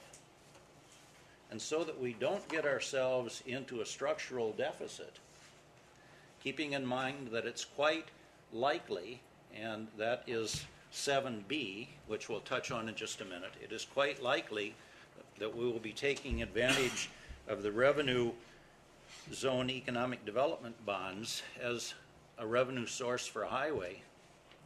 Keep in mind that that's one-time money, and we certainly can't put ourselves into a structural deficit that takes advantage of the one-time money but forgets the fact that we have significant capital items that are on the horizon but not in this year's budget. The third thing I'd like to have you keep in mind is that the budget summary that was published continued the current funding formula for the library reimbursement of 71%. Now that simply was an indication that that's status quo. That's where we're at right now. But we need to have discussion at this meeting and a final recommendation coming as part of the public hearing budget on what that reimbursement should in fact be. And I'm confident there will be some discussion concerning that. I believe that it is the perception of finance that it makes sense to move in the direction of increasing that reimbursement formula. Keep in mind that the amount that is levied for libraries is outside the levy limits, but it's still a tax. And primarily where that tax, if it is increased, will fall will be on those rural towns that currently are outside of a library area and are taxed at a lower rate, currently 71%, than communities that have libraries. So the real discussion point is whether or not you feel that it is fair for those towns to be taxed at a lower rate than a community that has a library. Some argue that it's fair, some argue that it's not. I'm not, for purposes of whatever I'm at right now, taking either side of that, but I'm saying that's where the discussion needs to be. A suggestion that has been made by me to my colleagues on finance for consideration, on which we have taken no action, but I throw it here for you as well in the interest of full disclosure, is that it probably is no longer defensible to be taxing the towns at a lower rate than the communities that have the libraries. And if that's the case, we need to increase that funding formula. While it would be pretty easy to simply say, if that's fair, then let's do it and let's go to 100%, that would place, in my view, a bit of an undue burden on those towns that need to adjust. So my suggestion to finance is that we strongly consider going to an 85% reimbursement in the 2010 budget and increasing it to 100% in the 2011 budget. I throw that out as a suggestion only. Hopefully that will generate some discussion. Mr. Chairman, it's also the consideration of Finance Committee at this point on your behalf that the county take advantage of the approximately $3.3 million in available revenue bonds, development zone bonds that are available to the county, and to use the majority of those funds for highway purposes. If you will recall in the discussion that we've had over the last couple of budget cycles, because of a lack of funding, the highway maintenance schedule has been sliding backwards and has been stretched farther and farther. The infrastructure that we have in terms of roads must be maintained. And currently we have some relatively lower prices in terms of the commodities that go into those, petroleum costs and other costs that would bring that schedule back into line. The revenue bonds that are available, even though it's still borrowing, and even though I have a queasy feeling in my stomach advocating using the so-called stimulus dollars, if we're going to be responsible under our fiduciary responsibilities to the taxpayers of St. Croix County, we need to recognize that these bonds are available at a reduced and subsidized interest cost to the taxpayers of St. Croix County. Having said that, keep in mind if we do that, it is one-time money, and then in subsequent years we've got debt service that we need to keep in mind. And that's why if we use those revenue bonds, which finance is going to recommend that we do, with the proceeds going to highway to bring their maintenance schedule back in line where it should be, any amount of borrowing that would be done by the county for capital items, either on part of this list that is in front of you or for some of those big items that are hanging out there in the next 2 years, would reduce that amount. So the $3.3 million that would be available could potentially be reduced by fill in the blank, whatever that figure is, with the remainder going to highway for their use. I think, Board Chair, that's really the progress report of where we're at. We have more work to do on your behalf, but what we're really trying to say is we're not putting together a finance committee budget. We're trying to put together a budget for St. Croix County, and we're really asking for your comments, your suggestions, your prioritization of items, because frankly, we can't do everything, and we need to decide what we can in fact do. Bring that budget to you for a recommendation, present it to the public on the 10th, and then move forward. Any questions of Darrell at this point? Buzz? Darrell, could you just clarify something that I don't know about? You mentioned the communities that don't have a library as opposed to those which do. Do those communities that do have a library have a bookmobile that takes books out to the other communities that don't? Or do the citizens of those communities come into the municipalities that do have a library? It's the latter. And maybe we could move to that discussion on the library first of all, if that's what we're going to do. There are a number of communities around St. Croix County that have libraries. I probably won't get them all, but New Richmond, Star Prairie, Roberts, Baldwin, undoubtedly I'm leaving some out. Well, Hudson is different because Hudson has formed a joint library with Hudson, North Hudson, Town of Hudson, and St. Joe. So that is a little bit different. I'm talking about the other communities.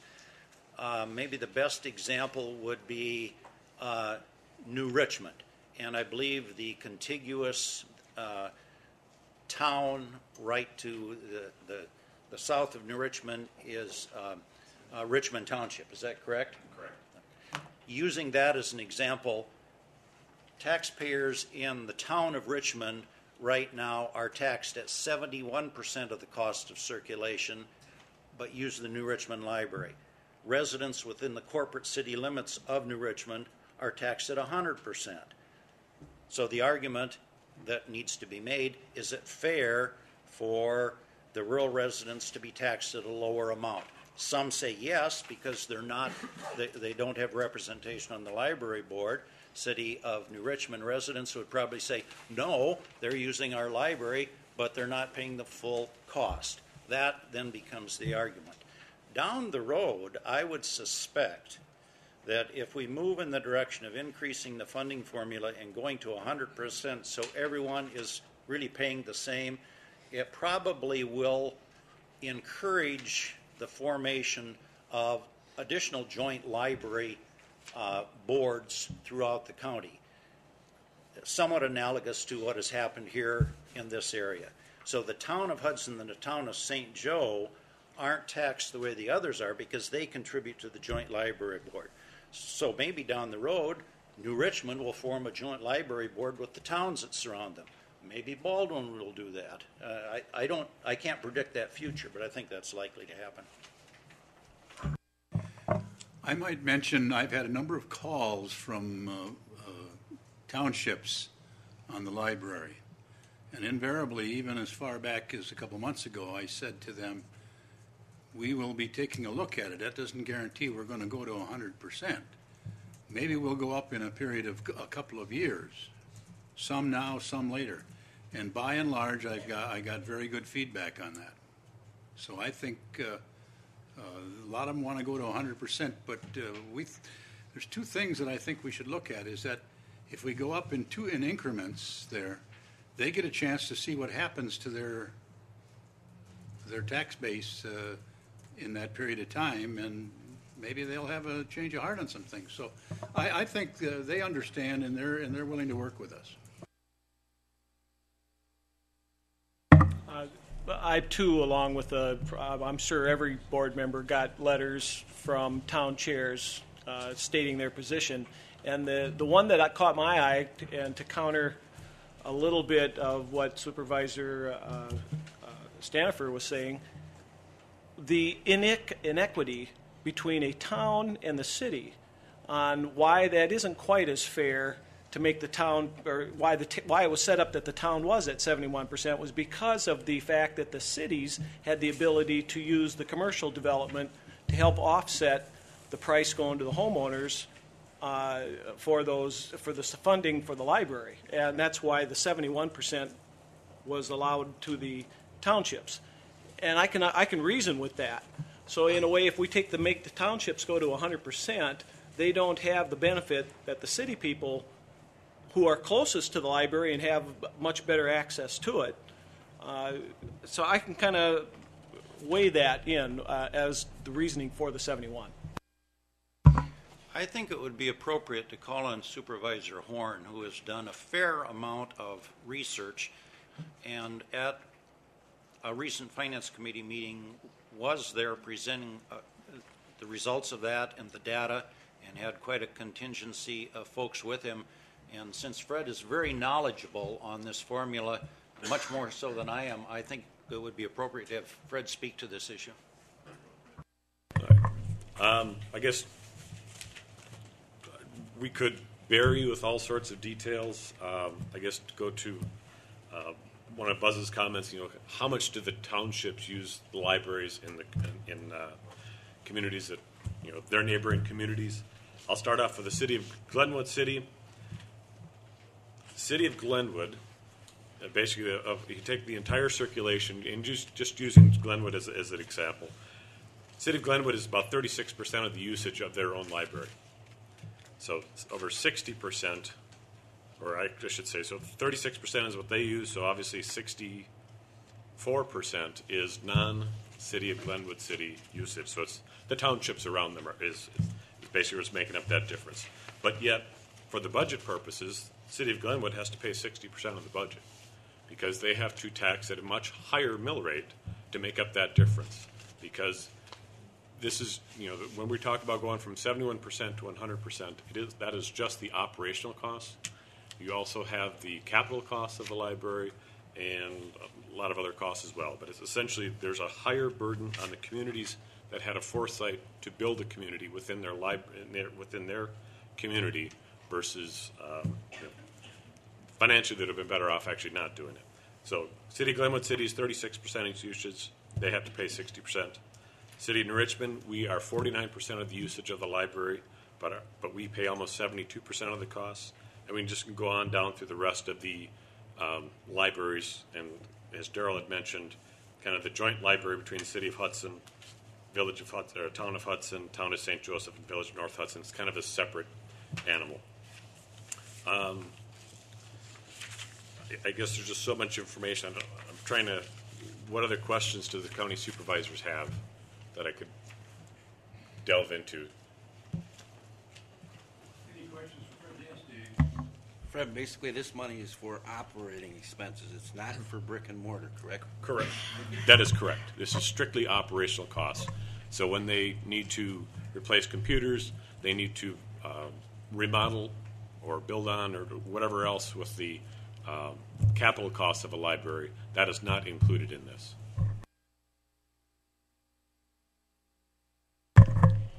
I had an experience 2 or 3 days before our last meeting in September, and I went into the New Richmond Library. It was either 6 minutes after 10 or 8 minutes after 10, and lo and behold, as I got in there, and I needed some copies that I couldn't do at home on the computer. My wife was with me, and there was 38 people in the library. They had waited in line to get into the library. The computers were full. They had some classes for youngsters. We'll say preschool. I don't know the program, but I was amazed at the amount of usage that it gets. And I would just echo another circulation here. The little town of Deer Park, those within the village there, 25% use it. The non-village, 75%. So the usage for libraries today is considerable. I was amazed just on that, and I've been into the New Richmond Library a few times later in the day, but that early in the day, I was amazed.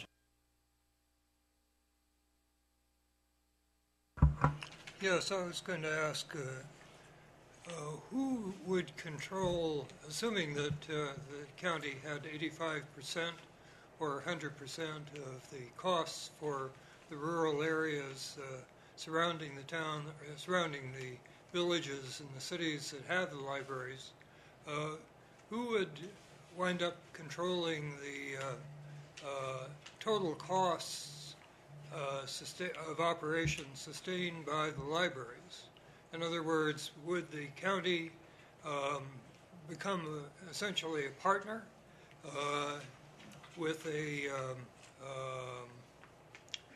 veto or a participation? Because there will be, of course, pressures to increase the total costs of the libraries as the libraries, as the population increases and library use increases as well.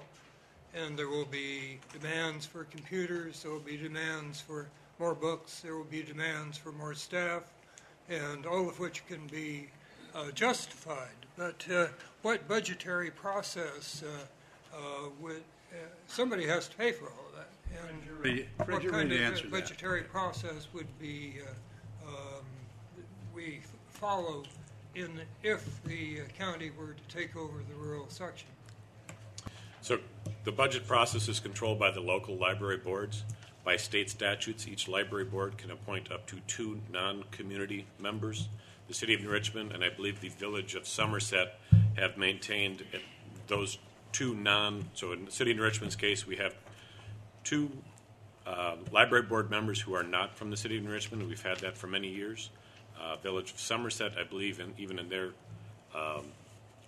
ordinances, they have 2 non-village members on their board, and that's a state statute limit. So, if the state statute was changed, we could appoint more, but we are at the max.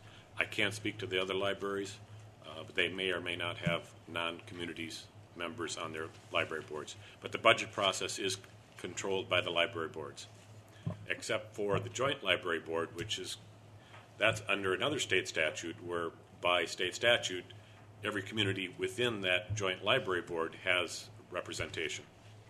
Sharon? I still have not gotten an answer, I think, to my question. What would happen if we had the change? Supervisor Horn has addressed the current practice, but what would happen if the county took over the township's participation in the past? Darrell? Unfortunate usage of the word takeover, because there certainly is no takeover. The only thing that would change is the reimbursement formula. By way of background, Act 150 requires that the rural residents be taxed at a minimum of 70% of the cost of circulation. That's Act 150. And the reimbursement formula was at 70% for a number of years. 4 or possibly 6 years ago, I don't recall exactly, we increased the 70 to 71. We went up 1%. So all it is the amount of levy calculation for the towns that goes to the respective libraries. The county would be involved no more, no less than it is now.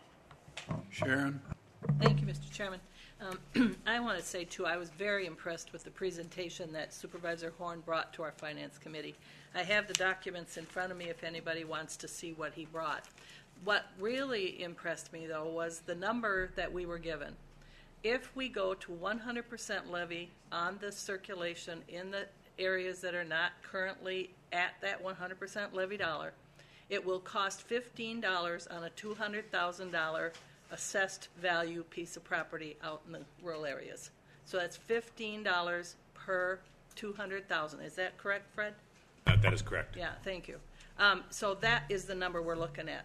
Eventually, when we get to 100%, it'll cost a homeowner who has a $200,000 house an extra $15 per year to fund the library or libraries that they use.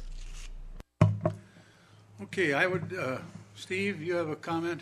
Just question: does the board have the ability to? Supervisor Stanifer was mentioning that we've kind of set it at 71% right now, but do we have the ability to adjust per commercial district valuations because of the offset difference between townships and cities, where the cities have a much higher amount of commercial to draw from to help offset that mill rate versus the township? So where we could balance it, where it's really city versus township home are taxed the same. Anybody get the answer to that? I don't. I don't see that it makes any difference, because your tax base in the whole town is the same. Everybody's paying the same. They're paying their proportionate share. They aren't paying more than the per dollar of value. Any other questions or comments? Alfie? Thank you, Mr. Chairman. Darrell, does the state give any aid to the library? Is there any state aid that goes to libraries? Let's direct that to Fred. I believe there are some. There's actually a gentleman. We have our city librarian, Scott Vries. He could actually answer that better than I could. So, Mr. Chairman, could the city librarian answer that question?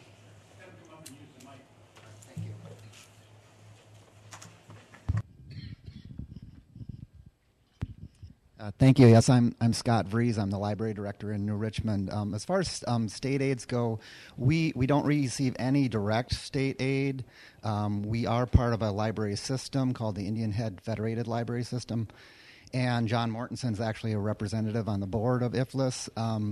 we receive some indirect aid because that system is funded, and so they do provide us with some technical support and some grant help, but no direct aid goes to us. Any other questions about that? I might mention that the other two members on the Indian Federated Library System is Mary Ellen Brew from Baldwin and Steve Anderson from Hudson. So there's three of us from the county on the Indian Federated Library Board. Yeah, and as such, all the counties have some representation on the IFLS board, so there's an impact on system-wide policy at that level as well. Thank you very much. Any other questions? I think if we're done with that, we want to move. Is there any questions on other things that Darrell had discussed? Dave? Thank you, Mr. Chair. Darrell, out of that $3.3 million that you were talking about, will we be able to use any of that towards the Baldwin roof and the walls for this building? The answer is it could be. Those decisions have not been made. We do have funds in the capital improvement fund. As far as the fund balance is concerned, there's approximately $1 million in that budget, and right now we're anticipating using those funds for the Baldwin facility. No decision has been made with respect to what we would do with the walls here at this facility. I think that it's a fair statement that the primary use of the funds in terms of the discussion that we've had so far is that they would be primarily used for highway, reduced only by the amount that we would spend for specific identifiable capital items, whatever that might be, not only from the list that's in front of you, and there are, in all candor, some priority things that we need to address on that list. I don't see how we can just leave all of them out, but more importantly, a couple of the big ticket items that are out there in the next couple of years that we can't leave hanging out there to come back and bite us a year from now. Linda. What is this item, boardroom voting system? With all due respect, I would like to have Cindy respond to that. That is, I'm not trying to pass the buck, but Cindy is much more knowledgeable about that than I am. Essentially, it would be a wireless voting system that I believe from a work standpoint would greatly aid her work. It comes as a recommendation from Cindy, and maybe you can respond to it. The program that we've seen a demonstration of is called Roll Call Pro. It's a wireless, as Darrell explained, system. Each supervisor would have their own remote. It would be used for when you check into the meeting that you're present, and then for any roll call or any votes, actually, you would just select how you're voting, and then eventually displayed on the screen. Other counties have used it. I asked the finance committee if they wanted me to look into it, and I did. I did get a price on it. We had a demonstration. Chair Rebholz sat in on it as well, and so I put it in the budget. Well, I guess in my opinion, if push comes to shove, which it has on cutting costs, that is definitely something we could live without at this time.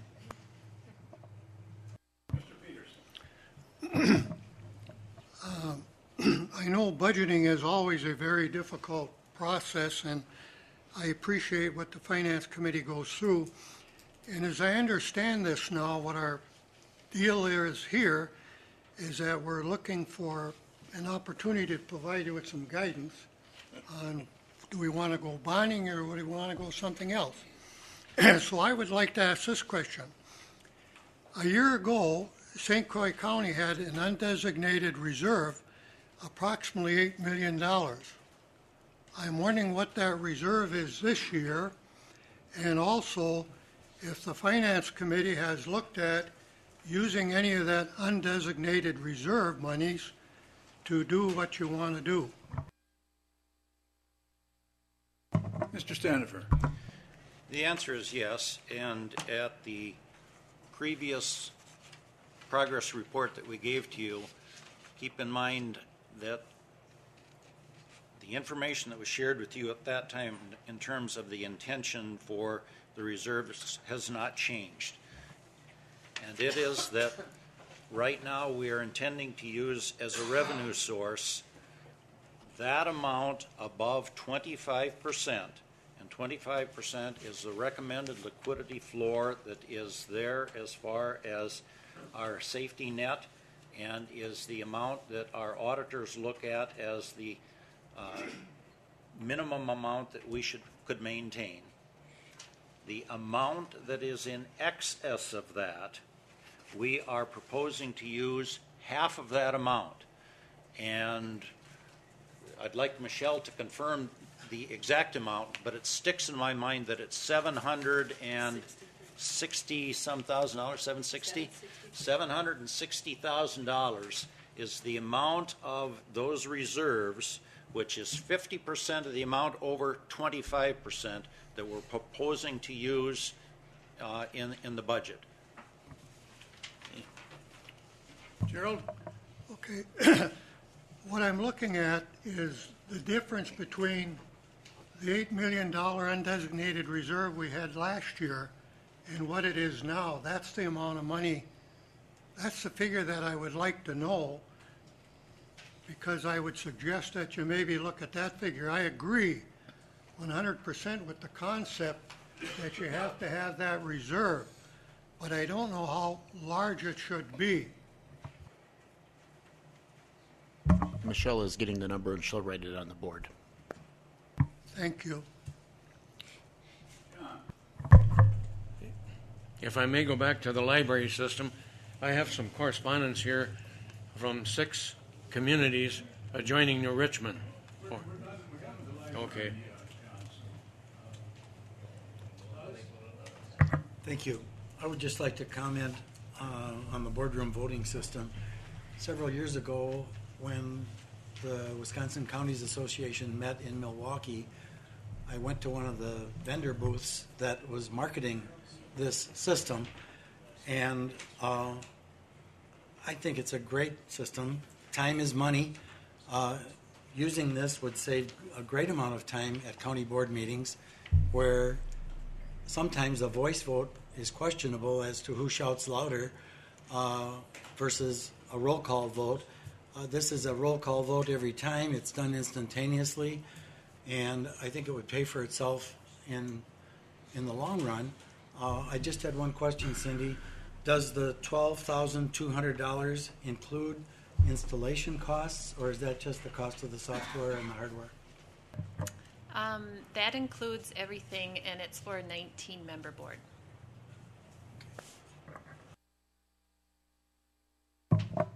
Lauren? Yeah, I just got a couple of comments. I'm looking at this list. I was fortunate enough to attend the Finance Committee meeting last week and mentioned that on this capital outlay list of 972,000 items, $72,000 worth of items, some of these things on here, actually almost all of these things years ago were just normally budgeted items. This capital improvement, capital outlay program that we have now has taken a lot of normal budgeted items and put them in a separate priority list here. I'm looking at the copy machines that they want to use some of this recovery money for. At a 7-year payback of $3.3 million, I mean, I don't know if the copier machines we'll be paying on for the next 7 years are going to last that long. It seems to me we replace them here about every 5 years. I just got some real concerns about borrowing. I was a lone member last month that voted against tapping into these recovery funds. It doesn't make debt is not necessarily good. You get an interest rate of 2.75 or whatever it is, and our eyes glaze over and we say, holy cow, that's almost free. Let's borrow it. Now you want to give the majority of it to the highway department. I'm not saying the highway department doesn't need it. For years we've taken because theirs is a big budget item. Last year we took $400,000 out of their budget. We borrow $3.3 million. We're going to be paying back, let's say, 7 years. It's going to be $500,000 a year payments, including the interest. Why don't we just budget it like we normally do, give the highway what they need, Give them an extra $500,000 that you're going to make in payments for the next 4 or 5 years, so they can play catch up, so they can pay these bills and do these things that have been cut out of the budget for years and years and years. It's like we're borrowing money to pay last month's phone bill. Well, we're going to get another phone bill this month, and we're going to have another one next month and next year. It appears to me that we can get by without borrowing, but obviously I'm in the minority. I think the supervisor misunderstands what this list is. This was simply an exercise to find every single capital item in the budget over $5,000 and put it on a list so you could see it. What that means is, if we were going to consider borrowing for capital items, what are the capital items that would be eligible? That's all this is intended to be. What are things that would be eligible if we go down a path that we've not yet even decided to go down? Steve? Thank you, Board Chair. I don't know how many board members have with them their budget booklet, but in the very front there was the budget summary that had been the 3-year budget summary that had been put out. Actually, it's 4 years, going back to 2006. And I had the ability to get from Michelle the latest update as of October 1st on that budget summary. And so now my question, looking at that summary, in case those that don't have an updated version, the September 4th version of that showed that our operating levy for 2010 budget was going to be $24,092,000. We received a new one which showed that new operating levy went to $24,530,000, which is up from the $22,598,000 from last year. Now, I guess I have two questions. One that I'm sure Supervisor Stanifer can help answer. One being the list that we're seeing here of the $972,000 of possible capital candidates for purchase. I believe that $972,000 is outside of the now $24,530,000. Is that correct? I believe that. And at the Finance Committee meeting last week, they voted to take that off the table.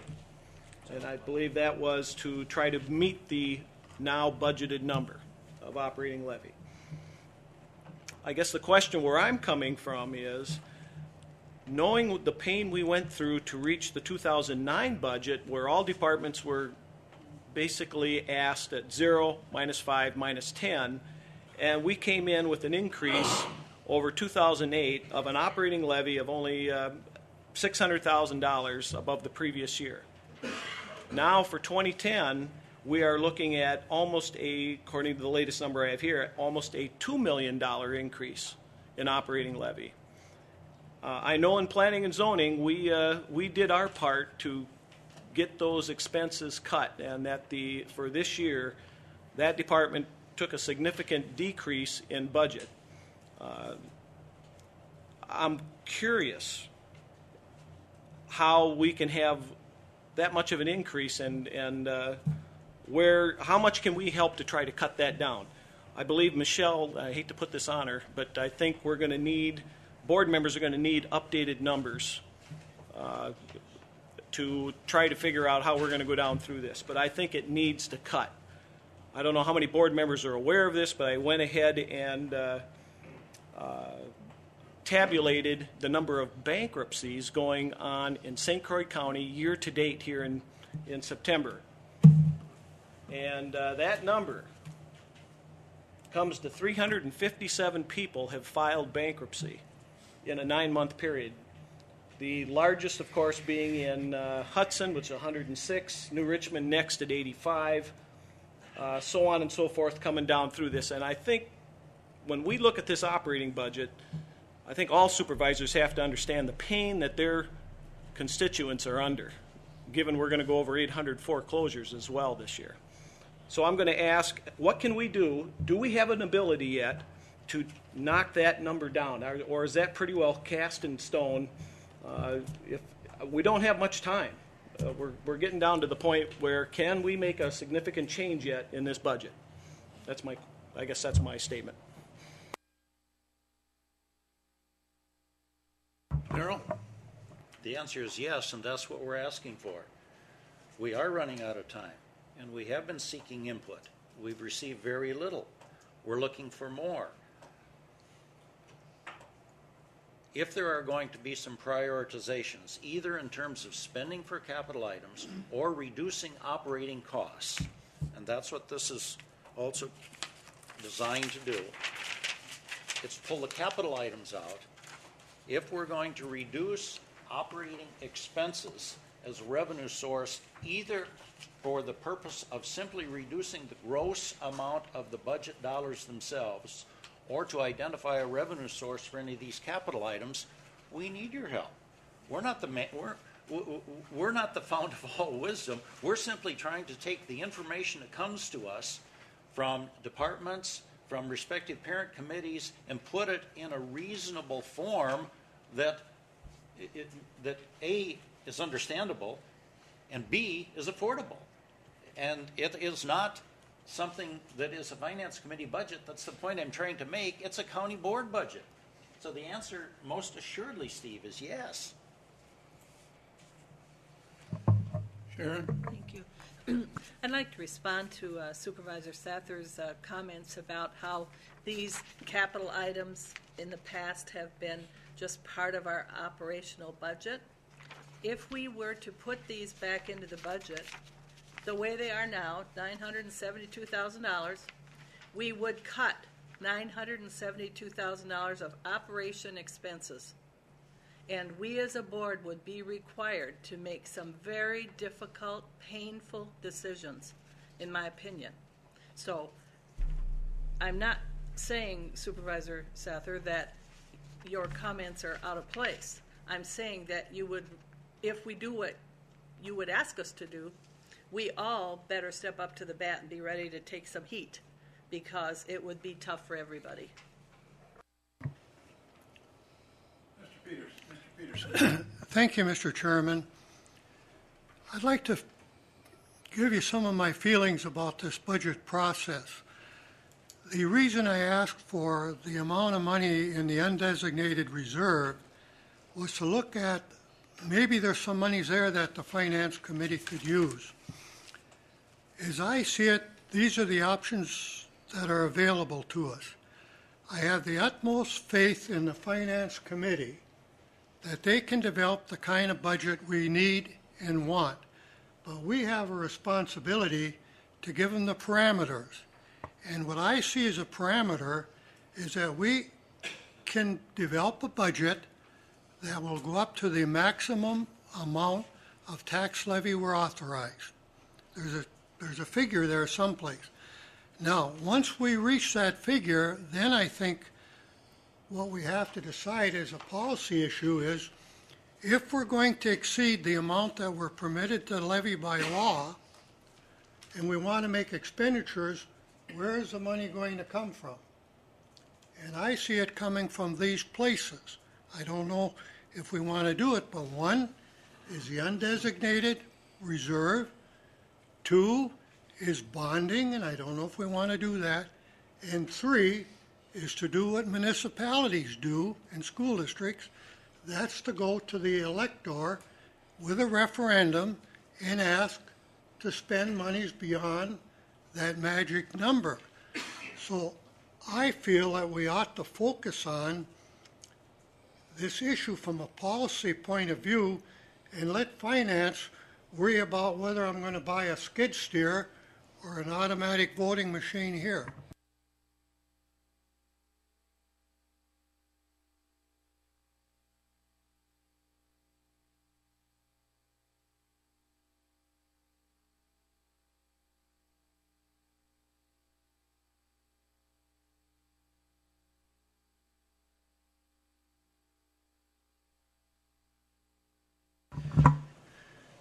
While Michelle is putting these numbers up there, if you can turn your minds back to the last board meeting when Bob Moore was here, and Bob Moore was our financial advisor that we've used for several years.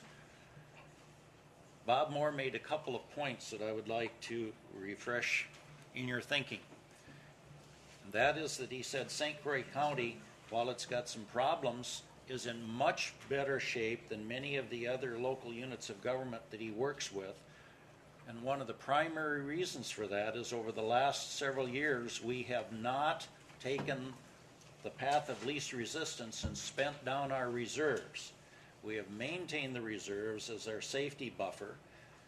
The maintenance of our reserves has preserved our bond rating, and he complimented the fact that we have been very conservative and prudent in forecasting our revenue sources and not exceeding our revenue sources as far as our operating expenses.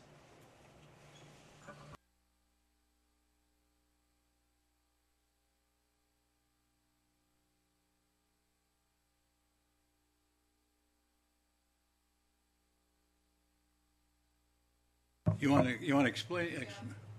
That's the number that I earlier referenced, Jerry, that we were already planning to use, 50% of the amount over 25.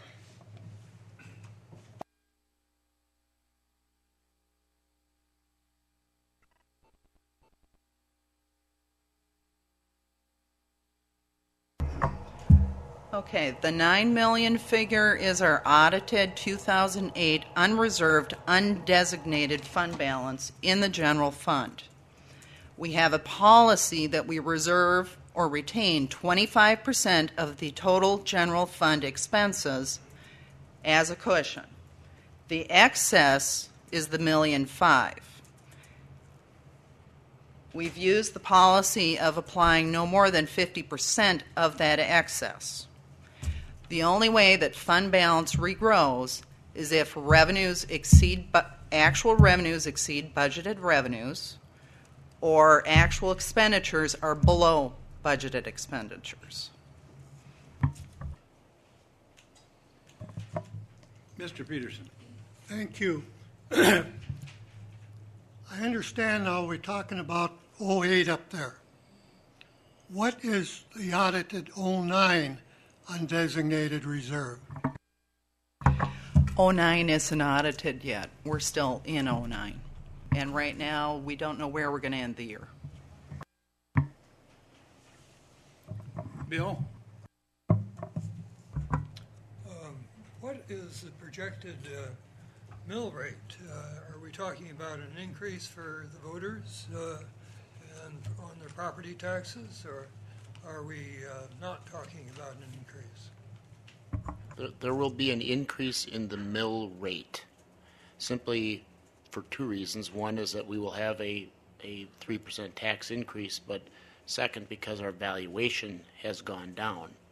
Valuations have gone down each of the last 2 years, and that's how you calculate the rate, the amount that you're levying into what the valuation is. I think it would be a good idea to have some clear idea for the members of the board what they're voting for in terms of the mill rate in the various policy options that are before us. And so I request staff to provide that at various projections of what we may be talking about here. That is a routine part of the budget presentation. You'll see that. Okay, are there any, Lauren? Just a quick question. In order to get this balanced number here, you pulled out this $972,000 worth of borrowable capital outlay things. So basically, if these things were still in it, we'd be $972,000 in the hole. That would be a budget deficit.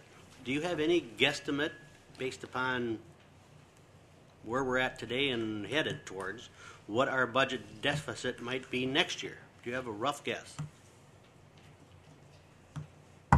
Rough guess, based on the fact that we've applied $763,000 of fund balance, the fact that we had a one-time free up in the levy limit area from debt service dropping by $900,000.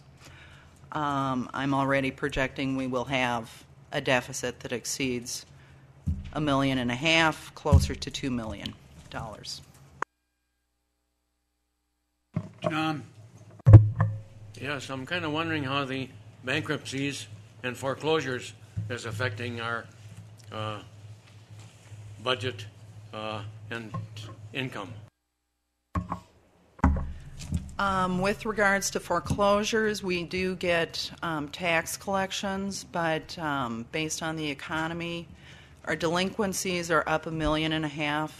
What that means for the county is when we settle the schools, the villages, the tech schools, the state, St. Croix County retains that delinquency, which means I've sent money out the door that we haven't collected yet. Okay, I'm going to just say this, if you may still have some discussion in your mind, I would encourage you, if you do have questions, to call any member of the Finance Committee and work with them on some of the answers, because we're not going to solve every question here today, but we're trying to finish it up so that when we come to the November meeting, we can tie it down. We have to tie it down at the November meeting. Okay, thank you very much, Michelle. We're going to move on to Casey Swetlick. I'm going to put you on for a few minutes here, and that half hour you said you wanted, you aren't going to get.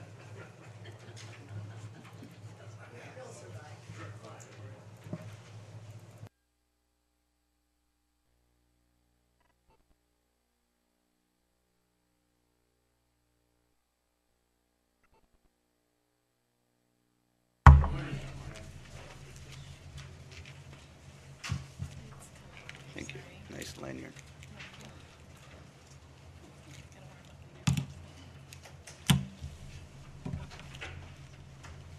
In your packet, you should have the annual report for emergency communications. My name is Casey Swetlick. I'm the director of the 911 Center. Going through this rather quickly, our mission statement is in front of you. We are the interface between those who need help and those who can provide help. That has been our mission ever since we've been an independent 911 center back in the early 70s, and it continues to be. I think it's important that you are reminded as to the needs and the burden placed on the 911 center, the needs of our citizenry. You'll see a graph in front of you that it's pretty easy to follow the trend. The calls for service are those calls into the 911 center that actually result in the dispatching of an agency. We answer to and respond for 37 different police, fire, and EMS agencies in St. Croix County. And for 2009, I am sure we'll, for the first time, hit over 90,000 calls for service. Pulling out a few of these topical calls into a category to show you kind of the trend of what we're dealing with. The domestics show from 2007 to 2008 a 10% increase. Emergency detentions show close to an 18% increase, and I will note that with emergency detentions, behavioral health has been working fairly aggressively in order to intervene and avoid this as a last resort, which I know is costly not only for their department but also for law enforcement that has to drive the individual there. Harassment complaints are up close to 26%. Theft complaints are on the rise, and traffic stops are also increasing. Traffic stops are interesting because of the influx of over 70 mobile data computers, or MDCs, that law enforcement has placed in their squads. And that's not only the Sheriff's Department, but law enforcement agencies throughout the county. So law enforcement officers, being an inquisitive bunch, of course, now it provides them perhaps an easier way to make traffic stops, check license plates, those types of things. So we're also seeing an increase in traffic stops throughout the county. I mentioned this last year. It's also important to note how we're reacting to it. Enhanced 911 technology has allowed us many times to avoid the unknown, to avoid that caller who can't talk. Maybe they're involved in a domestic, maybe they're injured. Whereas before, in a cellular world, we were not able to pinpoint where they are. Now we are. We can get a general area. Sometimes we are handcuffed by apartment complexes where we can get maybe the officer to the front door of the apartment complex, but we don't have the technology to find that what's called a Z coordinate. In other words, where, what floor are they on, what room are they in. That is still a challenge for us. But it has helped us in tracking down emergency calls. But it also presents a burden on our center and a burden on law enforcement, because when we have the misdials from cell phones, people accidentally dialing 911, or people actually giving an old cell phone to a child to play with as a toy, not knowing that they can still dial 911 with that cell phone. We get those calls, and in fact, over 400% on an increase, because before we had no way to track them, so we did not dispatch them. Now we do, and we do dispatch them. So it has created a burden on our center as well as law enforcement with our increase in call volume. So how are we reacting to that? We're trying to initiate some PSA campaigns through the dispatch center. We're trying to get the word out to the users of cell phones that it's a problem for us, and we need people to take ownership in trying to avoid that problem. And I wish to recognize the efforts, voluntary efforts of Supervisor Osnes, helping to spread that word to libraries, taking it to public areas. I'm also working with cellular companies, and Dave has been working with our local cable channel. I'm talking to newspapers to try to get this PSA campaign out there for people to understand that it is a problem for us. We're also trying to educate the young kids. We host many tours throughout the year of your 911 center, and whenever an age-appropriate tour comes into play, we hand out these little coloring books for the kids to hopefully talk to their teachers and also their parents about how not to give a used cell phone as a toy, and it also talks about fire and EMS safety tips that we're trying to get the word out. One of the other burdens on our center deals with law enforcement and the time system. The time system is the system in which people are checked for wants or warrants. Vehicles are checked for being stolen. That's called the time system. Queries continue to increase, close to 350,000 queries for the year of 2008, and that deals with wants, warrants, stolen protection orders, driving status, vehicle registration, and the like. We also are the single point of entry for all warrants in St. Croix County. And we're about 3,600 warrants that we enter through the 911 center for not only the county but also other municipalities. Personnel, of course, our biggest cost is personnel. Just a comparison, I think it's important to show, going back to 2004 and call volume is what takes the majority of my dispatcher's time. We have increased in staff, however, the call volume has also increased, and we're at a point right now where our call volume is getting to a point where we need to start focusing perhaps on additional staff. So it's important, I think, to show the correlation between our call volume and the demands and the citizenry for us, and how we are able to staff our center. We also have policy manuals. Dispatchers are required to work under the guidance of over 120 policies that are on the books now, and they're continuing to be updated and issued to the dispatchers. Current projects, I'm currently involved in the, through your support, you approved the replacement of our radio bases throughout the county. We're about halfway done with that project. Our goal is to be done by the end of this year, and then those radio bases will be allowed to get us in a position to meet the mandate of the FCC, which is 2013. However, the state has already come forward with a mandate to go narrow band, which our current bases do not support. But this narrow banding, the state is recommending all interoperable frequencies, the ones that other counties use that we share with them, go by 2011. So we'll be in a position to meet that recommendation. CityWatch is a mass notification system that you folks also supported the purchase of. It is in place. We are currently working with many departments throughout the county to help reduce the time that personnel spend on making phone calls for reminders, schedule reminders, jury reminders. This is all done automated now through the CityWatch program. And as a note, if you're aware of the rash of burglaries that the county has been experiencing in the course of the last couple months, we issued a CityWatch alert which touched 4,300 residences on the west side of the county. and that City Watch alert, according to the Sheriff's Department, was the single factor in the apprehension of the burglary ring and the recovery of quite a bit of stolen material. So again, your decision to invest in this program, in my opinion, was a wise decision, and it's paying off considerably. Also in the 911 Center, I'm very proud of our mapping system. We're able to produce upgrades to that. We were stagnant with our old mapping system. We could not put in upgrades and updates. Now we have the ability to do so. The physical, we're landlocked in the 911 Center. We have 4 positions, and at times we have 4 dispatchers. So future challenges include how we can expand the physical area of the 911 Center. We also have challenges with Minnesota. We communicate with them quite often for mutual aid situations. They've gone to an 800 megahertz platform. We do not support that, so we're meeting with them in order to try to deal with communication problems with Minnesota. We have, of course, the needs of all of the independent agencies that we try to funnel down into one voice, where we don't have then a situation where we have dozens of different policies for dozens of different jurisdictions. And Next Gen 911 is another big topic that's coming down. How the citizenry expects that we accept text messages or voice video streaming. Those types of things we are currently not equipped to accept. So Next Gen 911 is also a challenge.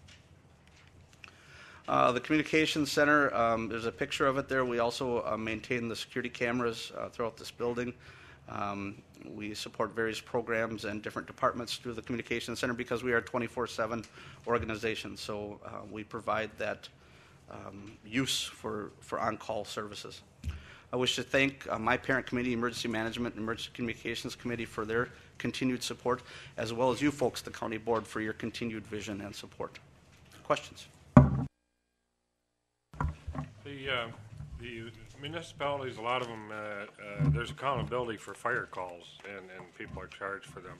On these enhanced cellular calls that you're getting that are in error or by kids or whatever, is there any way that there can be accountability on those, that we could maybe recover some of our costs on those?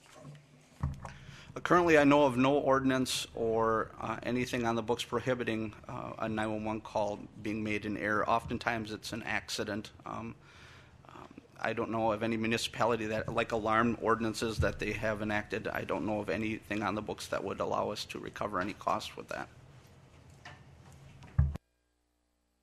Yeah, one brief question. Do you know, Casey, do you have some comparison numbers for yearly calls per telecommunicator for your department and other departments of your type? Yes, I participated in a quite lengthy study that involved over 200 911 centers throughout the United States. There was about an 80% response to that, so that's the pool of numbers. We rank in the top 10% of calls per dispatcher in that study. It was done by the NENA, which is the National Emergency Number Association, in hopes of getting how many personnel versus your call volume versus your supervisory statistics. I do admit, however, that how we calculate call volume, those are the calls for service where we have to dispatch someone, and perhaps how Tuscola, Iowa calculates their call volume is an unknown in that study, but we are in the upper 10% of calls per dispatcher. Darrell? Casey, would you clarify something that you used right at the end, and you were referencing, I think, Minnesota situation, and your comment was, we do not support that. Would you just clarify, does that mean you don't support it from a technology standpoint and you will in the future, or you don't support it from a policy standpoint and don't want to go there? It's not a political, it's an investment in technology. The 800 megahertz platform is a platform in which Minnesota has chosen to go to, which they now operate all of their emergency service communication on. Washington County was part of that merger to go to the 800 system. We operate with what's called a VHF system, which is a very high frequency system. It is not an 800 megahertz. We operate in the 100 megahertz range. So we simply cannot communicate with them until we install what are called controllers, in which we can merge one of our frequencies with one of their frequencies, and now we can communicate on specific incidents. And that's what we're working to try to do, is to try to get controllers installed into my communications center, which will then upon the designation of a VHF frequency, allow us to then talk to them. Okay, then follow-up question.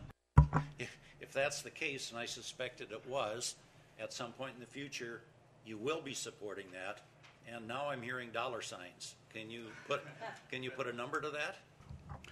Actually, as part of the 800 project, 800 megahertz project, they had the vision of understanding that this will create a problem for neighboring agencies, out-of-state agencies that need to communicate. So as part of that system, we have been provided 2 controllers. The controllers themselves are around $10,000 a piece. However, it's been funded by the 800 project. So for St. Croix County, there will be no cost to that. The problem that I'm experiencing now is the dedication of that frequency. Getting a frequency is very challenging, a new frequency that we can then dedicate. And now that's just a matter of applications meeting, frequency coordination. And before we go to narrowband, which the intention of narrowbanding is to free up all of these frequencies, but right now frequencies are very difficult to come by because of the possibility that should we be given a frequency, it may conflict with what Pierce County's been given or Polk County's been given. There's a lot of potential for problems there, a lot of interference. So to be given a frequency to operate at the level we need to and the power that we need to operate it on is a challenge. So it's not a financial challenge, it's a logistical challenge. That's where it becomes political. There used to be one channel that everybody could go on. I mean, if you went to another county, another state, you could go to that channel and talk to them. They don't have that no more? They have statewide channels like Whispern, yep, and which is the Minnesota version of MinSef. But because Minnesota has now gone to an 800 platform, their MinSef is no longer. And the power that we would need to operate and talk to these agencies is such that if we communicate on Whispern, and Dunn County had an incident, or Polk County, we need to isolate it because we can't compromise communication because another agency had something else going on. So there's a dedication issue now. It's just gotten so congested that we need to try to isolate during an emergency, and that's the challenge. Steve? Casey, just quick, going back to your, where'd that go? On your current projects that you had with the City Watch mass notification. I'm just curious from a public standpoint, when that call goes out, many times the calls that come from the government center or whatever, they come on caller IDs as blocked, and a lot of people will screen that out right away. I'm just curious, does that program, that project, does that display itself on these caller IDs as, oh, it's not? So no, that is a problem with this program because all of our phone lines in the government center are blocked. We utilize the government center phone lines. So it's a matter of, on a day-to-day operation, and I know this affects the Sheriff's Department, Child Services, on a day-to-day operation where there is a need to have blocked phone lines, do we sacrifice that need with the potential of not reaching 100% of those citizens who block incoming calls from unidentified callers? So there's a success rate of about 64%. There was a success rate of 64% in that 4,300 call out that happened about 2 weeks ago. Casey, thank you very much. We've got a long ways to go yet today. If you got specific questions of Casey, don't be afraid to call him. He doesn't use the telephone much. So.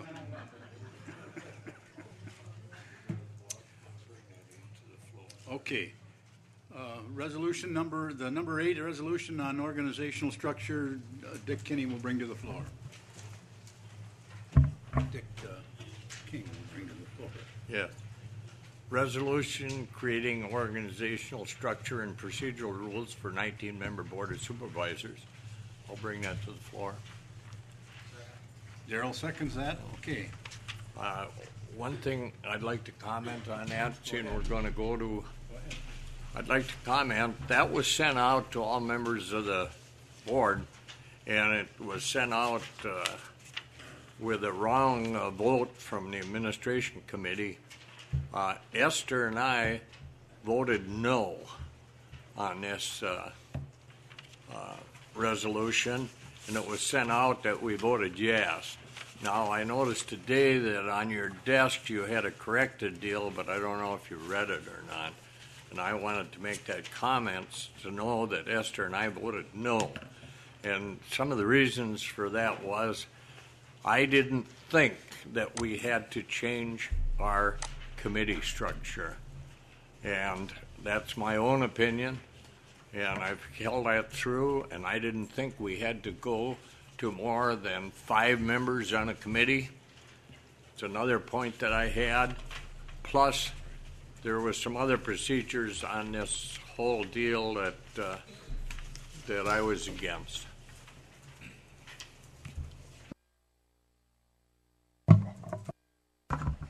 What were the other objections?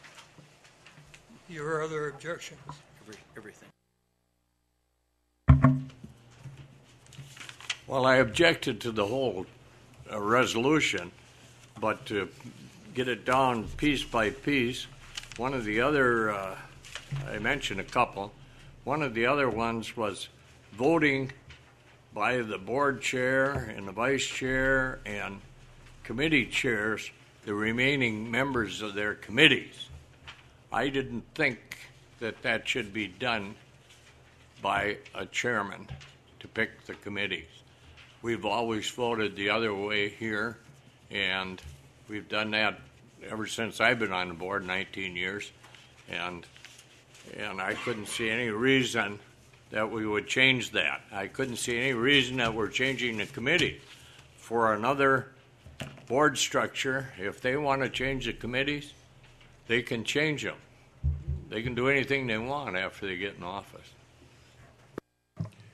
Okay, discussion. Darrell? I guess I'll only make some points because I was in the affirmative on this resolution, and I'm glad that a corrected vote total was sent out. There are 3 resolutions that are coming out of the Administration Committee. Resolution number 8 was approved by the committee on a split vote, on a 3-2 vote, as correctly indicated by the chair. Resolutions 9 and 10, which subsequently will follow, are correctly indicated. They do come to you with a unanimous recommendation of the committee. So both 9 and 10, as we follow, come with a 5-0 recommendation. This does come with a 3-2.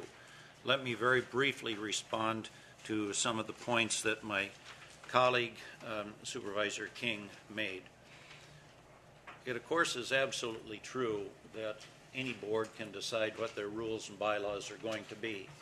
And subsequent to the new seating of a board in April of 2010, even if we do something today, it can be changed if that new board desires to do it. I mean, that of course is a given.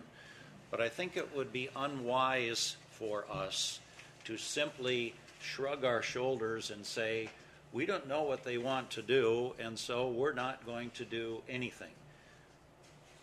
In all candor, I think that would create a very difficult time for that board to organize.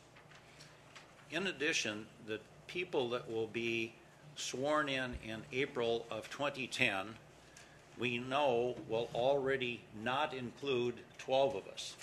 12 of us will not be there, and from a very practical standpoint, likely more.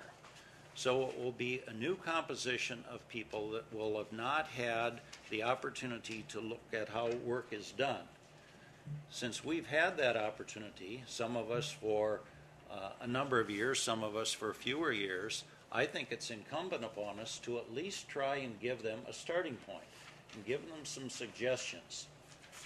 You'll recall the discussion that we had here at the last meeting, and Supervisor Peterson suggested that we bring back a report to this committee, to this full board, taking in mind the discussion that was made at that time, and try and look at a couple of specific things. And if I recall, if I can paraphrase some of his remarks, he said, look at a streamlined structure, look at something that does not use an executive committee, look at something that does include the use of a committee as a whole to increase information. I hope that's an accurate paraphrase. If it's not, you can correct me, but let me go on. What we've tried to do is put in front of you a recommendation that does that with primary emphasis on the increasing the information flow. We have operated here for a long period of time with a large number of committees, and over time, many of us become very knowledgeable in the area that our committee works on, but become less knowledgeable in areas that other committees work on. And what this structure is trying to do is to maximize the flow of information across the full component of the county board. It aligns committees in functional areas. It reduces the number of committees. It has the potential for reducing the number of committee meetings. And hopefully what it will do is move information across 100% of the supervisors so that we are better informed and we can do a better job to be county supervisors instead of committee supervisors.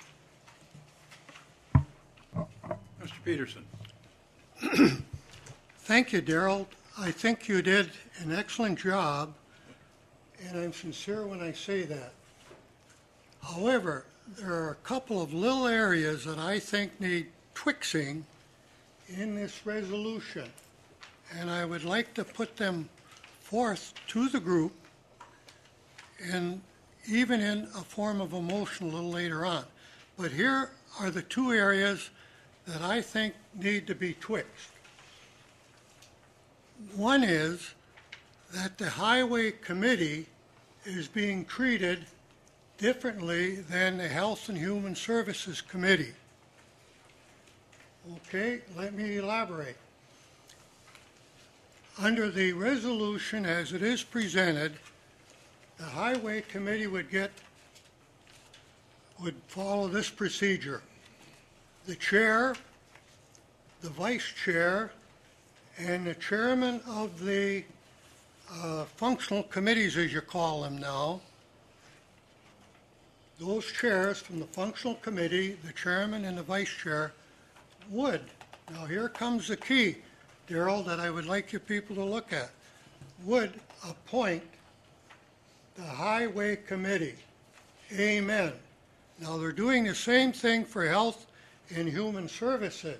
However, if you read in your resolution, it states that committee claims appointments of the Health and Human Service Board shall still require board approval. I think the Highway Committee ought to be treated the same way. And if I may, I would like Corp Counsel to inform the board on what Chapter 83 says about the appointment of the Highway Committee. I have no qualms with what is being done. I think it's great. But I have two areas that I'd like us to consider. And now I think is a golden time to do it. One is the appointment of the Highway Committee to be similar and treated like Health and Human Services. You know, when you got kids, you got to treat them all alike.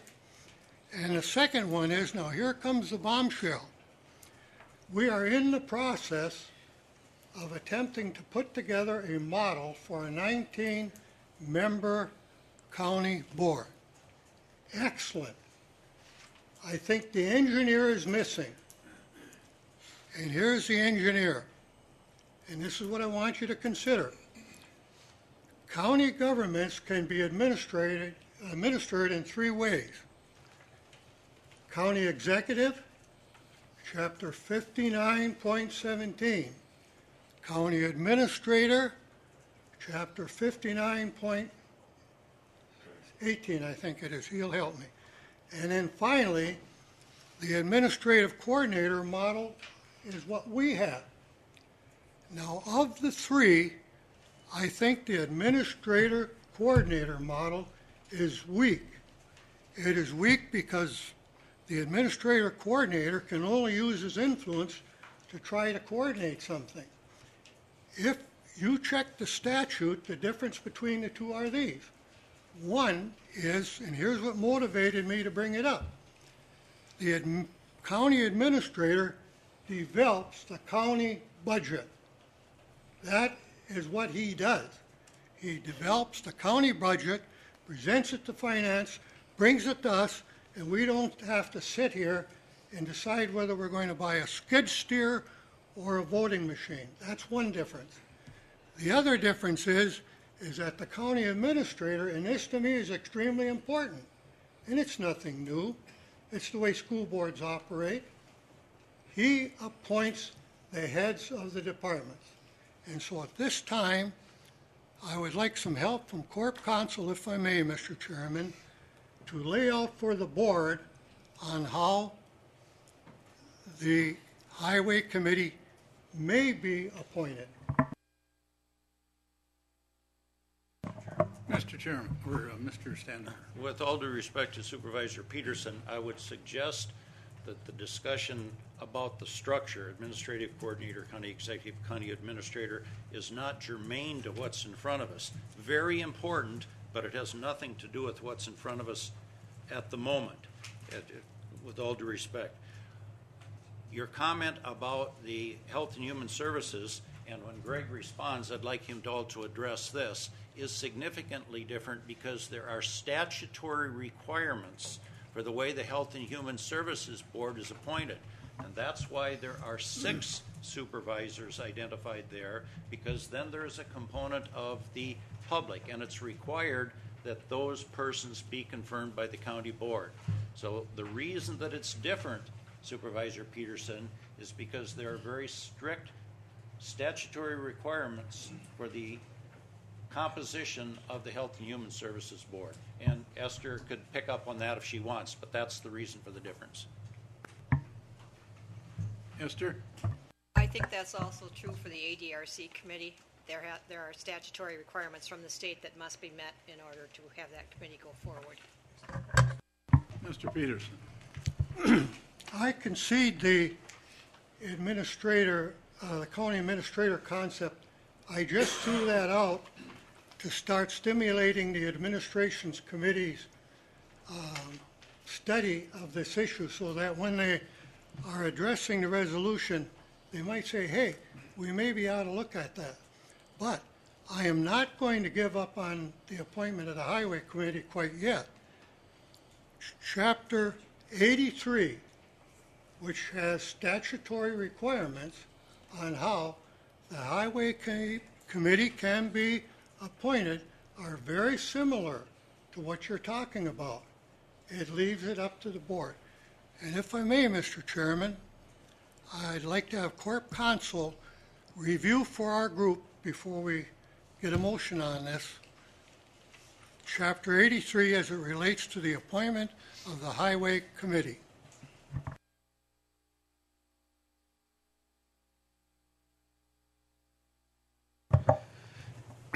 Gerald's right and Darrell is right.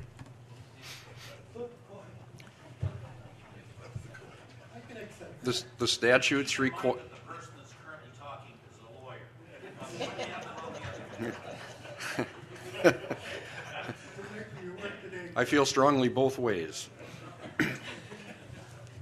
The Health and Human Services Board selection process is laid out by statute, and the legislature goes into great detail on how that is accomplished, and therefore I don't think there's any way to deviate from that process. Chapter 83, which governs the Highway Commissioner and the Highway or the Transportation Committee, also contains provisions for the selection of the committee.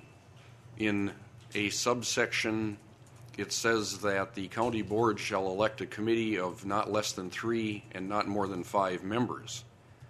Then 2 subsections later, it says, notwithstanding the first subsection, the county board can create a transportation committee with any number in any way it wants to. So the answer is, Gerald, yes, the county board has discretion to change what's presented here as an option if they so desire. They can change the number of the committee members and the method of choosing the members.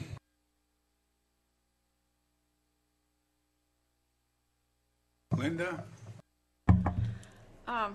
Just looking at the resolution, I do like the idea of a committee of the whole. I see that as being an informal workshop type meeting, not unlike our goal-setting sessions that we have. So I think that it would be great to have the ability to call a meeting of the whole as might be necessary from time to time. However, the rest of this resolution, I am just vehemently opposed to the committee chairs being elected by the full board and then having appointment power over the committee. I believe that the committee chair should be elected by each committee, not the full board. I think that you have to stop and think a minute about human nature and how this might play out. These elected committee chairs with appointment power are no doubt going to push to have their friends and or people who agree with them appointed to their particular committee. So if you want to be on a certain committee and you're not a best buddy of that committee chair, I think you can pretty much forget about getting on that committee. And beyond that, if you look at this from the taxpayer's perspective, better decisions are reached when there's healthy discussion and a diversity of opinion. And I don't think that you're going to get that with chairs populating their committees with people who agree with the chair. Just my take on it. General, I don't want to be the sounding board on this whole thing. I would really hope that Supervisor Spear and Supervisor Ritz would weigh in, but let me take a shot at that just because I'm on the other side. And the view that I would take is if you have confidence and trust in the people that have been elected as committee chairs, then I don't see how that would immediately evaporate after you've elected them and think that you can't trust them to populate the committees. The way this is laid out is that the newly organized board would elect the leadership of the committees and of the county board. It would elect a new chair, a vice chair, possibly even a second vice chair. That is not part of the recommendation, but we did discuss it at length, and we'd like some feedback on that. And then would elect the chairs of the respective standing committees. Now, the majority of our group, not unanimous, but the majority of our group felt that that was important because it would place the responsibility for the election of the board leadership at the board level. The board would elect not only the chair and the vice chair of the board, but then would elect from those persons that came forward and said, I'm interested in serving in such and such a capacity, and in an election contest, publicly held, would elect that leadership. And then, subsequent to that, those persons that have now been placed in a leadership position of the board, and keep in mind that's now 7 people, 7 people would meet to try and populate those committees to the best possible opportunity to fill those committees with people that had expressed interest, brought background, brought experience, and were best able to serve.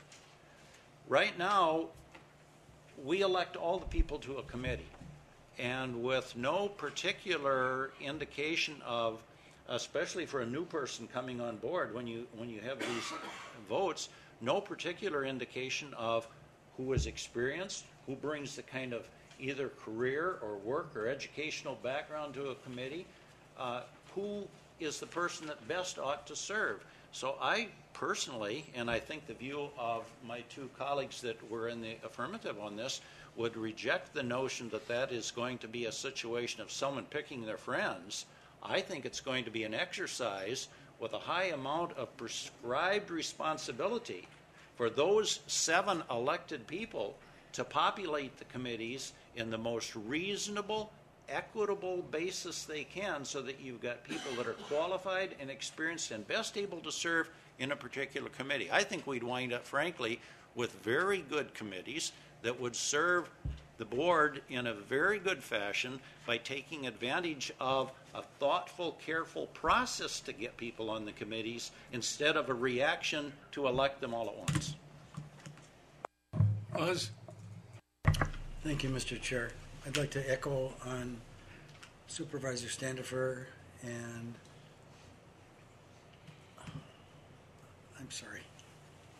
Linda, Supervisor Lucky's comments. In a perfect world, Daryl, I think trust is the operant word, but we don't live in a perfect world. It's been said that our democracy works because of our nobility, but it's necessary because of our weakness. And I tend to look at, not just here in this room, but on the national scale, in terms of honesty and integrity, I don't want to leave much to chance in that arena. When Linda mentioned vesting power in the hands of a person who will hand pick the committee members, I think that's analogous to a card game in which the dealer is dealing, and I think it's also subject to the possibility of the deck being stacked. Absolutely. Sharon? Thank you, Mr. Chair. As I look at this organization chart, I total up that there will be 32 positions on these 5 standing committees. Is that correct, Darrell? I mean, okay, 32. That means that everybody on the new 19-member board is going to serve on one committee, and quite a few people are going to serve on 2 of these standing committees. Okay? So, therefore, under the current populating method, the chair, the vice chair, and the 5 chairs of the committees are going to have to make some decisions about who can do what the best. I'm not sure how I feel about that, but it certainly is an opportunity for people who are interested in serving on those committees to put the word in to the elected officials that they really do want to serve on a certain committee. One of my other questions is, and maybe somebody can answer this, is there some reason that the Transportation Committee only has 5 members?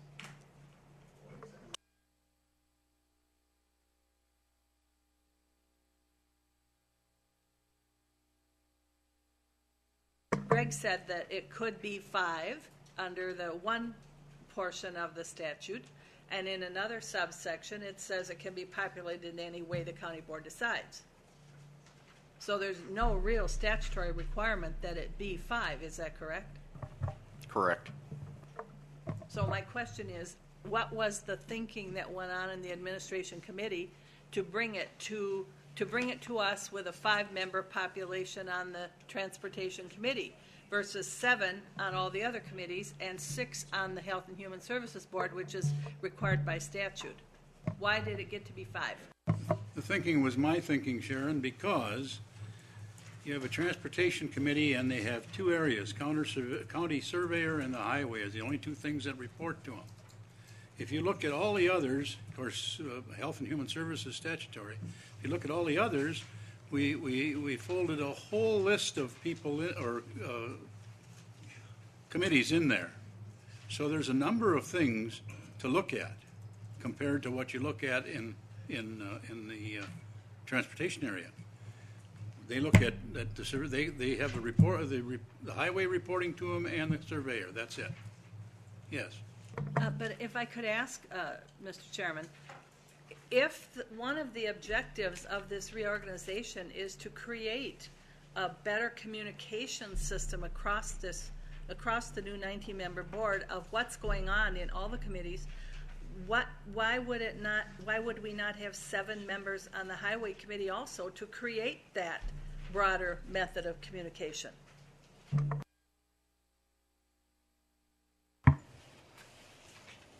Mr. Peterson. Thank you, Mr. Chairman. In light of the complex issue that this, and the seriousness of the reorganization plan is, I think we've had some extremely good dialogue here. I might not agree with it, but it's been very good. I would like to make a motion, and it's this.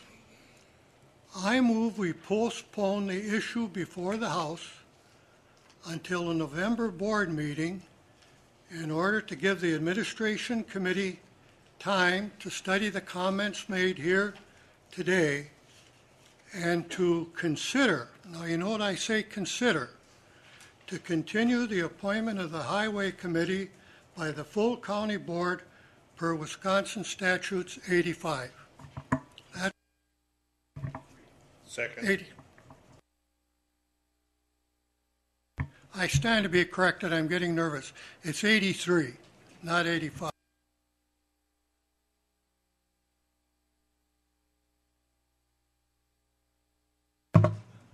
Any discussion on that amendment?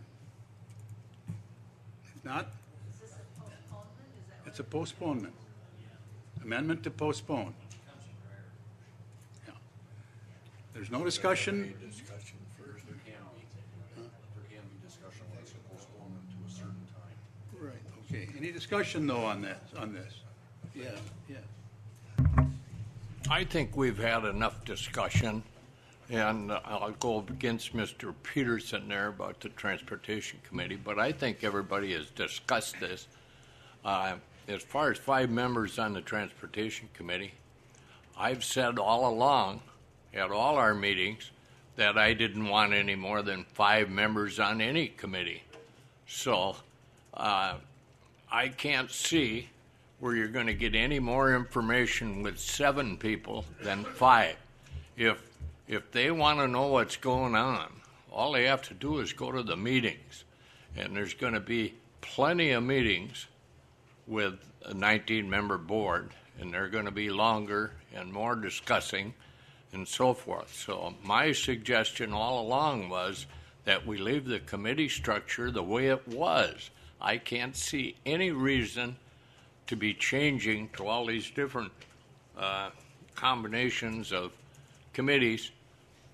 And why are we changing for another board when they can change anything they want after they get elected? And so why are we such great wizards with the 31-member board to tell this 19-member board what to do? I just can't see it. Sharon? With all due respect to my colleague Supervisor King, it seems to me that under our current structure we have 4 elected committees. There are 5 members on each of those 4 committees, and our bylaws say that a supervisor cannot be elected to more than 1 elected committee. Well, if we only have 19 members and we're supposed to elect 20, what do we do? Change the bylaws. But we're not changing the bylaws. When are we changing the bylaws? We would change the bylaws after this other is voted on, and the bylaws would be changed accordingly. I wasn't made aware of that. Well, we're not voting on that. All right. Any other discussion on this amendment? This is on the amendment to table? To postpone. Or, I'm sorry, to postpone. And we're going to postpone that till when? November meeting. Okay, Mr. Peterson. Because of the importance of this, I'd like to ask the corporate counsel to rule on my motion to postpone this to the next November board meeting. All I'm asking is that it be postponed. We can talk about it, we can study it, and hopefully the administration committee will bring something to us that we'll be in agreement on. Steve? Well, then if the idea is to postpone just long enough to get more input into the administration committee, I agree with that. However, I'm hoping I'm not hearing that we're trying to limit comment at this juncture right here. And if we're not, then the only comment I'd like to add into this is for the administration committee to consider changing the bylaws to also include that, since we heard here, given the number of committees that they're trying to go down to and the makeup of those committees, I think we heard that there is a likelihood that everybody would serve on one, some possibly two. And I'd like to have the committee consider making a requirement that no member then can serve on three, so that where we have some people only serving on one and others only serving on three, type of stuff. Mr. Stanifer. Steve is right. We've already had that discussion. But from a very practical and procedural matter, you understand that we have to decide what our course of action is before the bylaws can be changed to accommodate whatever the course of action was decided. So what's in front of us today, if adopted, would then result in the appropriate changes in the bylaws to match this action. So bylaws in and of themselves are only going to get changed as a result of any action item or decision that this board makes. That's why there is no request in front of you to change bylaws, because we don't know what they would be proposed to be changed to. Can only come as a result of any action that the board takes. Mr. Retz. I hate to see this postponed, keep going on, because we got to get this thing through prior to the nomination papers coming out, because people won't know what's going on. They'll have no idea. And if we go to another month, then we maybe come up and decide to go postpone again, then we're in December then. Jerry? Eugene, I took that into consideration when I asked it to be on our November board meeting, and what I'm pleading for here is for the administration committee to readdress the resolution for the board, 19-member board, based upon the input we have given here today. That's what's being asked for, to postpone it. Take the input you received today, come back to us, we'll send it up. There's plenty of time if you do it at the November board meeting. We're going to take a motion. We're going to take a vote now on the amendment. The amendment to postpone. Oh, it's an, okay. Oh, okay. It's a motion to postpone. We're going to take a vote on that. And let's do it by hand. But all those in favor say aye, or raise their hand for aye.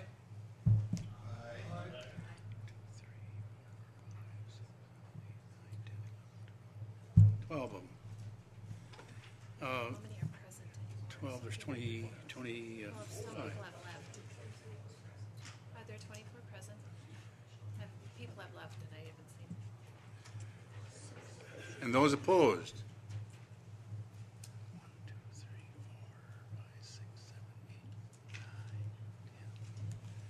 10. How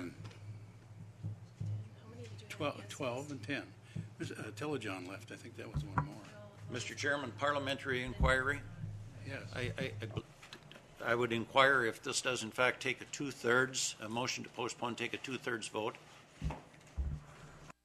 Only if it's made a special order. Otherwise, it's the way that it was presented. It takes a 50% vote.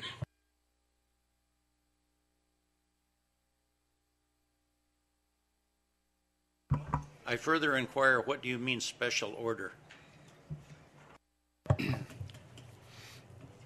Special order is something that is scheduled for a particular session or for a particular time, rather than just a general agenda item that would be listed in a future agenda.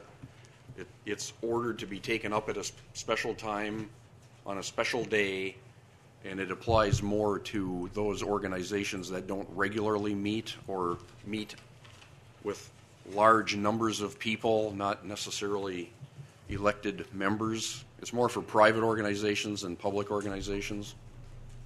But in order to make it a special order, you'd have to set a certain time for this to be taken up again. But Mr. Chairman, further inquiry?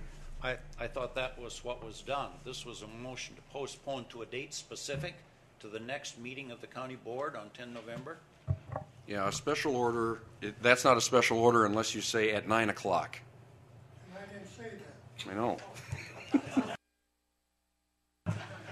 I tell you, we're having difficulty with the hand vote, so we're going to go to a roll call vote. Yes, Buzz. If I may just throw my hat in the ring here. On the page of Parliamentary Procedures at a Glance, dated August 15th, 2000, under when you want to do this, there's an item that says postpone consideration of something. You say this, I move we postpone this matter until. Gerald did that. And then under what vote is required, it does indicate 2/3. That came up at a previous board meeting, and Mr. Supervisor Malik brought that up, and we had a discussion, and then he agreed that that was incorrect. Okay, we're going to go for a roll call vote on that motion, or on that the motion. So let's have a roll call vote on it. Would you repeat the amendment? Okay. I can read Yeah, go ahead and read it. So the motion to postpone. The postponement motion. The motion to postpone Supervisor Gerald Peterson, second by Supervisor Grant. Motion to postpone the issue before the House until the November board meeting, in order to give the Administration Committee time to study the comments made here today and to consider to continue the appointment of Highway Committee by the full county board per Wisconsin Statute Chapter 83. Okay, all those in favor of postponement? We're going to do a roll call. Pardon me? Do you want a roll call? Yeah, I want a roll call. Gene Ritz? No. David Peterson? No. David Osnes? No. Lauren Sather? Yes. Richard Marzoff? Yes. Sharon Norton Bauman? No. Roger Rebholz? No. Bill Cranmer? Yes. Darrell Standifer? No. John Borup? No. Steve Hermson? No. Kenneth Colby? Yes. Cindy Leonard is gone. Linda Lucky? Yes. Ryan Seacard? No. And Laura Tomerdahl is gone. Alfred Schrank? Yes. Julie Spear? Bill Peavy? Yes. Gerald Peterson? Yes. Charlie Grant? Yes. Greg Telejohn is gone. Roger Larson? Yes. Richard King? No. Frederick Horn? Yes. John Mortensen? No. Esther Wentz? Yes.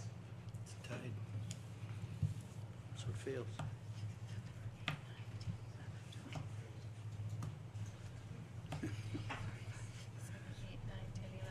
I have 24 present, 12. That's right. So the motion does not carry. Motion fails. Motion fails. It's 12 and 12. Yes, Linda. I'm going to make a motion to amend the resolution. And my motion is to amend the resolution by striking the seventh whereas at the bottom of page 1.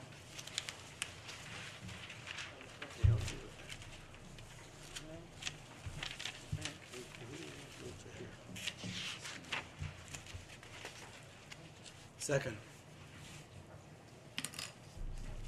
Seventh whereas. To strike the seventh whereas, and a second by Marzoff, to strike that out of the resolution completely. Any questions on that? Just so for a point of an increase, so the effect of that would be, how would the committees be elected, appointed, how would they be populated? It would stay with the current procedure. So that the full board would elect the 5 committees, and then the committees would elect their own chairman? Is that your understanding? That's the way it is now, but that's not so much my intent. I mean, if someone, the issue of whether every committee should be elected or not, that's kind of a different issue in my mind. I am after getting rid of this, electing the functional chairs and having the functional chairs participate in appointing people to their respective committees. And it looks to me like eliminating the seventh whereas eliminates that.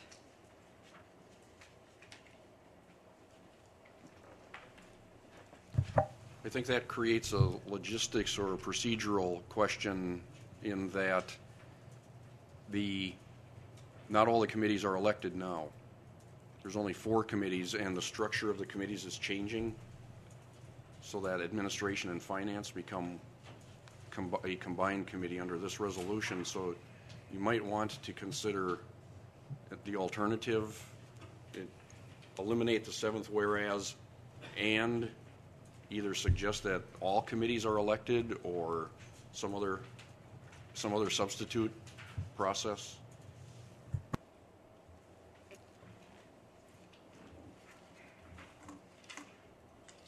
Yes, Lauren?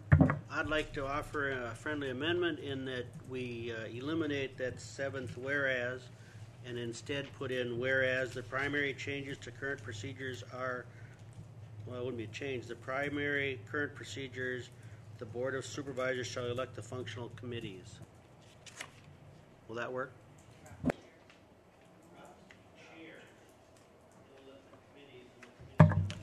Lauren, you have to turn on your microphone and repeat that. That the board would elect the committees, and then the committees would then elect their individual chairs in the committee, not handpicked as the rest of the ways.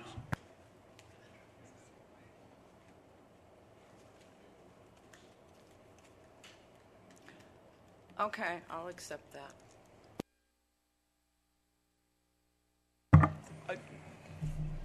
Interesting concept. I'm just, if we as a board were to elect all members to all committees, I think that takes away some of the responsibility we would expect out of a board chair and vice chair in using, well, how can I word this? I think we look to a board chair and vice chair times to use their position to balance committees in a way for discussion, both for and against. We as a body could also make that same mistake by your fear before of chairs stacking committees to their favoritism. We could see that as a vote happening the same as well. Whereas a board chair, I think, that's one of the duties of that job, is to make those committees to have discussion. There should be people on both sides of issues. So I guess I'm a little uncomfortable with what the resolution that's coming out.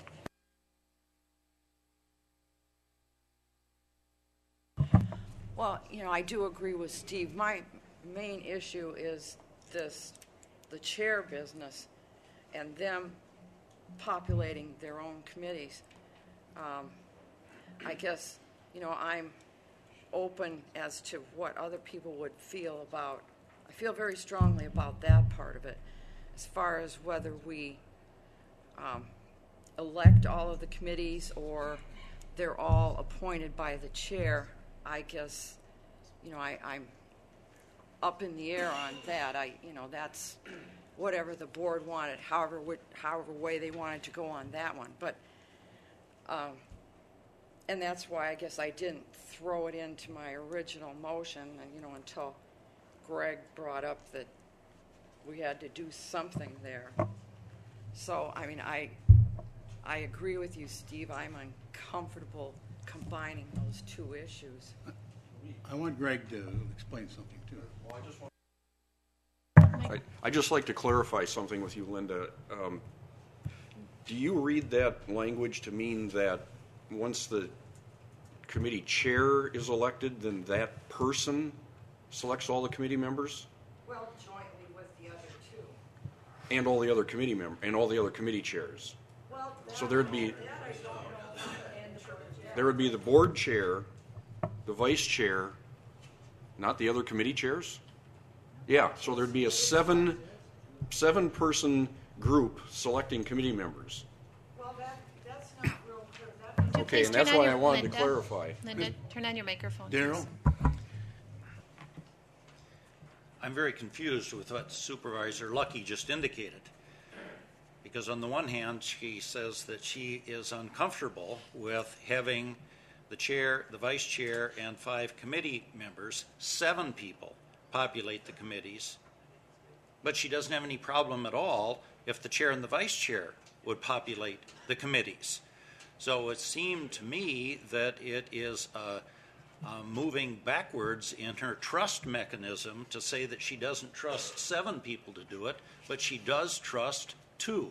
So I'm considerably confused by her logic train. Linda? When I read this, I did not interpret this as meaning 7 people. I saw it as 3 people for each committee, that the board chair, the vice chair, and the committee chair of the committee in question would be sitting down and picking the people. I did not in any way conceive that there would be 5 chairs plus board chair and vice chair, and I think that it's not absolutely clear the way it's written that. That is the intent of the thing, the way it is written, yes. My only comment would be that we already elect 5 committees. Now, if the new board elects, or 4. Well, we'd go to electing 5 committees, and if we have the full board elect the members of those committees, and again have those committees have their own chair, that would propagate the need for some changes in the bylaws, where you have to be on one committee but no more than 2, maybe, I don't know, however that's going to work. But this way, the full board would get to participate on who the members of those committees are. And again, we already do 4 committees already. This just changed it to 5, and then the chair and the vice chair doesn't have to do that extra dispersing of the pain to as many committees. Oh, thank you, Mr. Chairman. In light of the discussion that has come up on this amendment, and the fact that we had a hung vote of 12-12 to postpone it to go back to administration, I'm wondering if Corp Counsel, could we reconsider the postponement of it? If we can, I'll make a motion to that effect. I think we can. Reconsider the motion that was hung on having it go back to the administration committee to bring forward. See, we were hung, and the chair ruled. I wish we could reconsider. I think we can. Dave? Well, I don't think that takes precedence over the pending motion to amend, and it would have to be made by somebody that voted against the postponement. Let's try it. I'm not sure how much longer we want to beat this thing to the ground. I think the thing that we have to remember is we're making a decision for a new board, right, wrong, or indifferent. They're going to have every right and to change the way they want to, and they'll probably have a little better insight after they get into it than we are here. So it's all well and good we have the discussion, but I think we're getting down to maybe way too fine of points.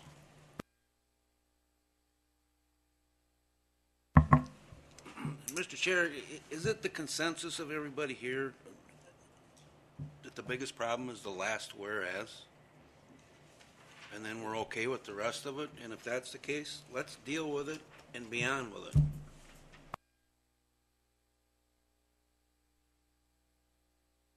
I wonder if Supervisor Lucky might be willing to amend her motion if we left the paragraph as stands as it is, but inserted the word all after the word and in the third line from the bottom. That is, it would be, shall be appointed by the board chair, vice chair, and all functional committee chairs.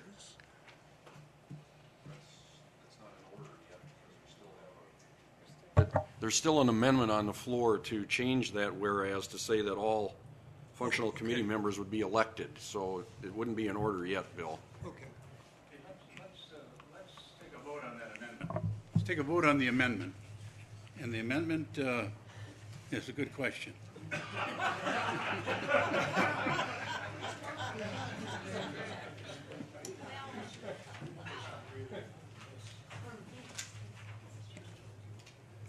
I guess I had a motion from Supervisor Lucky with a second by Supervisor Marzoff to strike the seventh whereas, and then Supervisor Sather would like to eliminate the seventh whereas and include the board elect committee, and the committees elect the chairs. Is that correct? Okay. And that was accepted by Supervisor Lucky. I'm not sure if Supervisor Marzoff.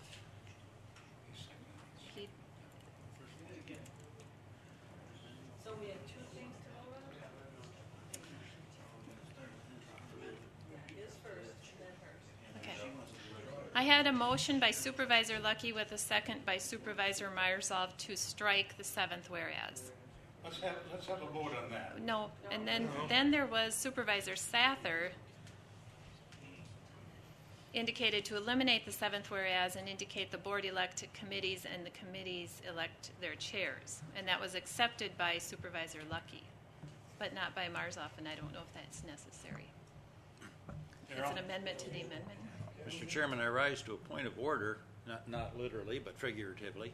I raise a point of order, and that is that I would challenge what Corp Counsel just indicated as far as the ability of the supervisor to amend an amendment. That's exactly what we have on the floor right now. We have an amendment to an amendment, and that's, in my view and understanding of parliamentary procedure, always in order and becomes a priority to propose an amendment. And if that's the case, it would seem to me, following that logic, his motion to amend would be a motion to amend the amendment of this supervisor of the original motion that was made by that supervisor. Except that my amendment was ruled out of order. The first one was offered as a friendly amendment, which the maker of the motion accepted. The second, the amendment that Supervisor Cranmer offered changes the entire meaning of the motion that's pending. Well, so it can't be an amendment to that amendment because it changes the entire meaning of the first amendment. Mr. Chairman, further point of order. I don't want to get into a terrible amount of semantics here, but from a very practical standpoint, there is no such thing under Robert's rules as a friendly amendment. Once a motion has been made and seconded, it no longer is owned by the person that made it. It's owned by the body. So at that point, once Supervisor Lucky made that motion, it is owned by the body. It's on the floor. If there's going to be a change in that without a vote, the chair needs to inquire if there is an objection. And if any member raises an objection to that change, then there would need to be a vote. All right. Past practice has, in recollection, my recollection, often friendly amendments have been made to the board. So we better get technical.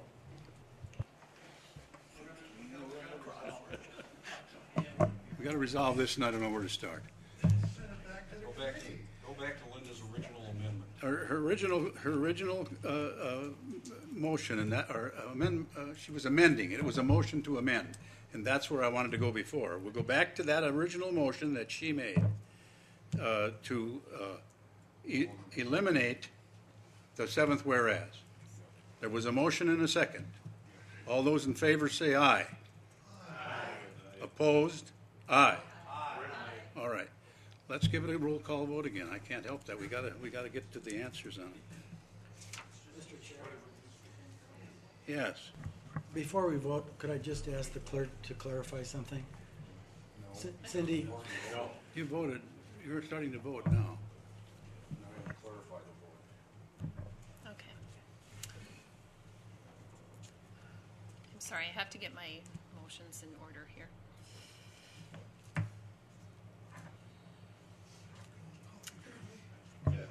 Cindy, would you read the motion when you do get The it? motion is to amend the resolution by striking the seventh whereas. Okay. Yes. David Peterson. We're now voting On the amendment to strike the seventh whereas. so a negative vote would be against. Yes. That's right. Negative, no. David. Where are we at with Lauren? That's something else. We're back to the original motion. Yes. David Osnes. No. Lauren Sather. Richard Marzoff. Yes. Sharon Norton Bauman. No. Roger Rebholz. No. Bill Cranmer. Yes. Darrell Standifer. No. John Borup. No. Steve Hermson. No. Kenneth Colby. No. Linda Lucky. Yes. Ryan Seacard. No. Lauren's gone. Alfred Schrank. Yes. Julie Spear. No. Bill Peavy. Yes. Gerald Peterson. Yes. Charlie Grant. Yes. Roger Larson. Richard King. Yes. Frederick Horn. Yes. John Mortensen. No. Esther Wentz. Yes. Gene Ritz. No.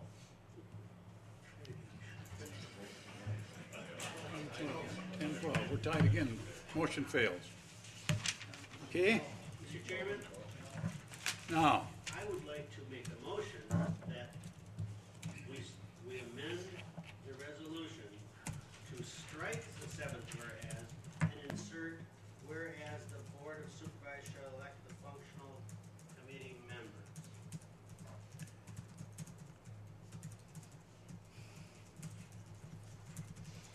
And the members will elect their chairs, committee chairs. I'll second. who seconded that? Dave Osnes. Okay. Bill? I'm not clear on what statutes govern the election of committee members. My prior information was, my impression perhaps, was that we were, the board was obligated to vote for, that is, to elect all the members of 4 different committees. Is that correct? That's not by statute. That's by board rule.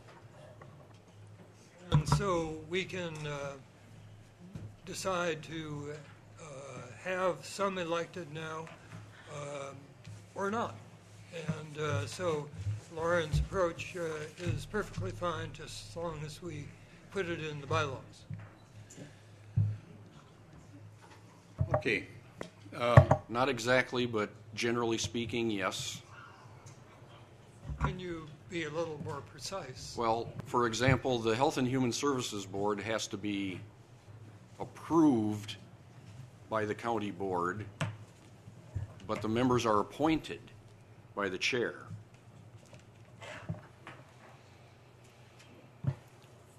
Let me check on that.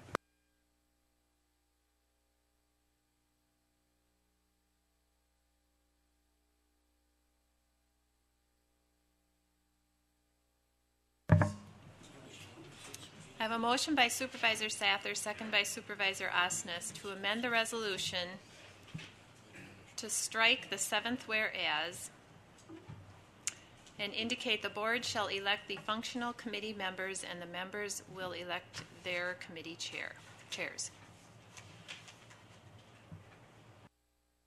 Okay, any other discussion? Roger? Sharon? Based on what Greg is researching right now, would that indicate that the board could not elect the Health and Human Services Board? That the chairman must appoint the board and then the board approve it? I was wrong. It's the county board that selects the Human Services Board members, and they can be by election. Well, then for Corp Council and maybe for the board, since we're going to make this an elected process, are we saying then that we could add to the bylaws so that we don't have certain members sitting on more than, numerous committees? Would that be that'd be an option, right? Actually, I believe that would be proposed when the rules and bylaws are brought back, that you couldn't serve on more than 2 elected committees. Okay. I mean, you couldn't serve on, more than 2 elected committees. Yep. Now, the other question to this is, and this may get into details.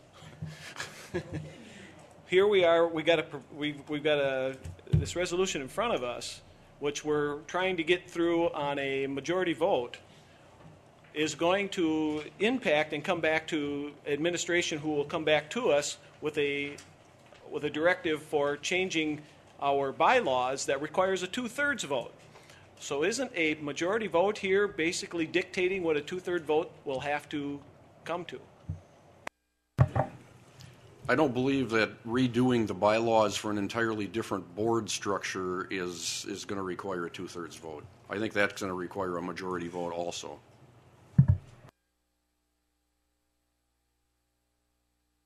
You've had the discussion. Let's have a vote on this, and I want a roll call vote again. Sorry. Okay. David Osnes? Yes. Lauren Sather? Yes. Richard Marzoff? Yes. Sharon Norton Bauman? No. Roger Rubholz? No. Bill Cranmer? Yes. Darrell Standifer? No. John Borup? No. Steve Hermson? Yes. Kenneth Colby? Yes. Linda Lucky? Yes. Ryan Seacard? No. Alfred Schrank? Yes. Julie Spear? No. Bill Peavy? Yes. Gerald Peterson? Yes. Charlie Grant? Yes. Roger Larson? Yes. Richard King? Yes. Frederick Horn? Yes. John Mortensen? Yes. Esther Wentz? Yes. Gene Ritz? Yes. David Peterson? No. Okay, that's 15, 18 to 7? 18 to 7. That's what I have. Yep. Okay, motion carries 18 to 7 for it. Okay. So that was to amend, and now you have to act on the... Pardon me? That was just to amend. So now you have to have a motion on the amended resolution. On the amended resolution. Okay. Any discussion? Yes, Mr. Chairman. Mr. Standifer. I'm getting there.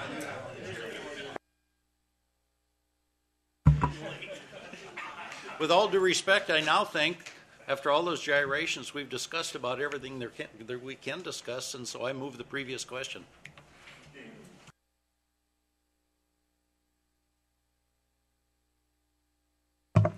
Or on the resolution as amended. That's the way it is. Okay. Let's try it. All those in favor, raise your hand. How about opposed? Say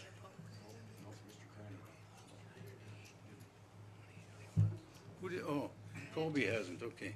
So it's 20, that was 24 to 1, huh? It's carried anyway, yes. Okay. Pardon me? Oh. It carries anyway. You want your vote shown as a no vote? Ken Colby? Should ask for a vote. Ask for the Well, Ken, you weren't asked? Well, you didn't ask for who's opposed. Oh, okay. You were opposed. I thought I asked for those opposed. Yeah. Well, you, I said, yeah. okay. And then, well, he said no, and no. Well, it's 20, it's the same, it just, how was I saying?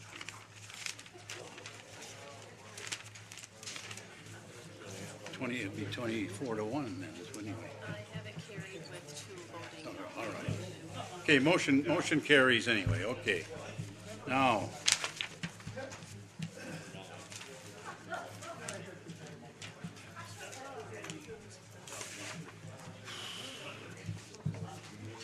we now go to resolution number 9. Number 9 is the resolution establishing additional compensation for elected county board supervisors effective April 10th. I'll bring that to the floor. Dick brings it to the floor. Is there a second? Darrell seconds it? Okay. Discussion. Yes, Darrell.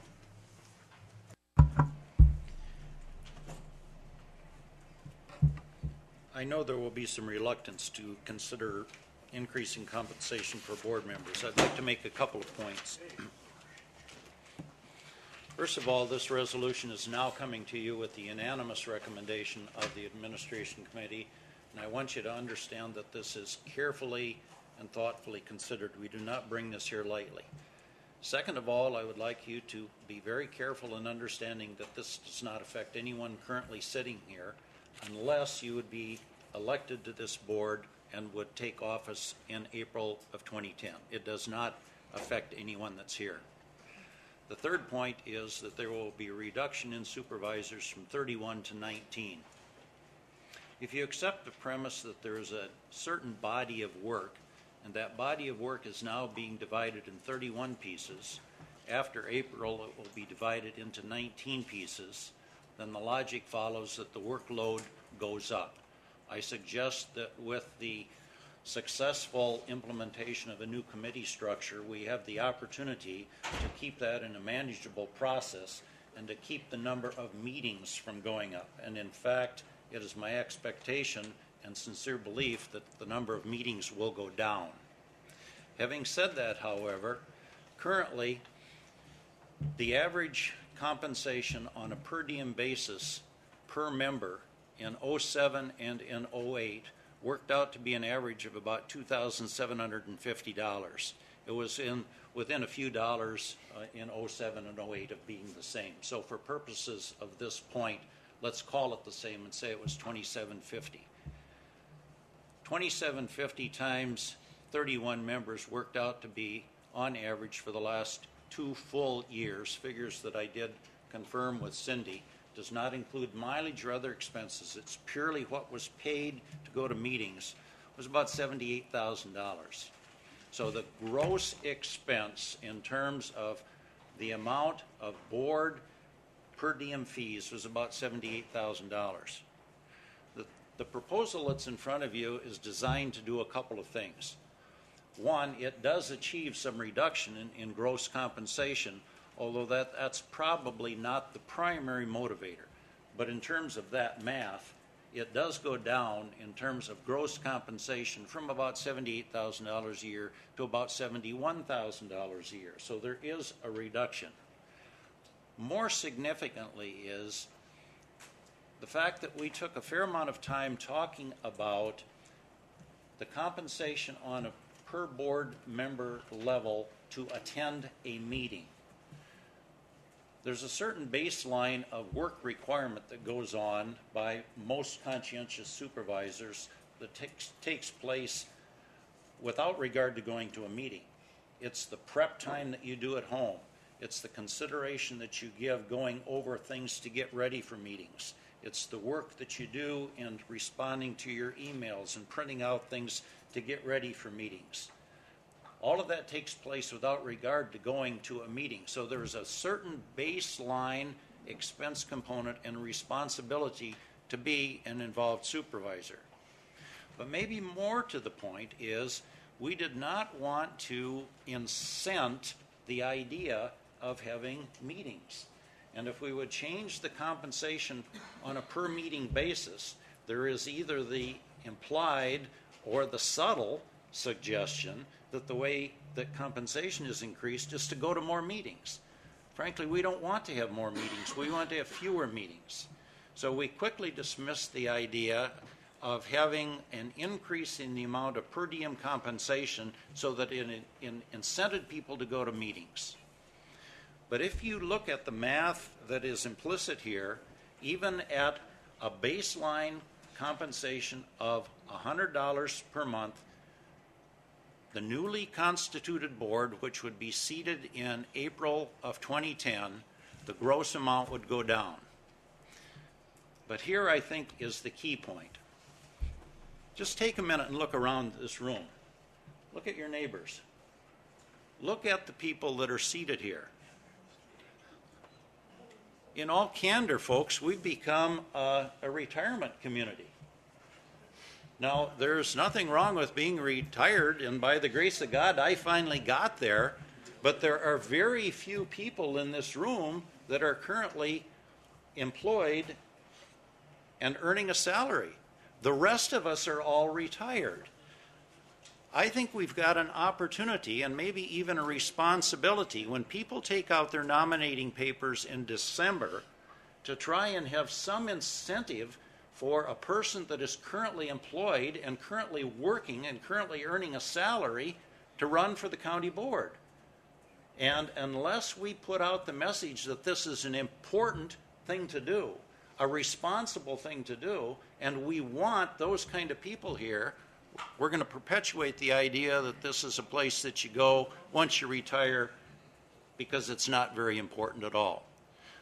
So if we have this in place prior to people taking out their nominating papers in December, and if we're sending the message that this is an important and responsible thing to do, then I think we're being faithful to our constituents.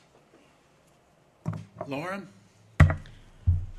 Based upon Darrell's numbers, at the average of $2,750 a year per supervisor, that averages out to $229 a month, and he's advocating that we spend, we give the new board, what is that, a 45% raise?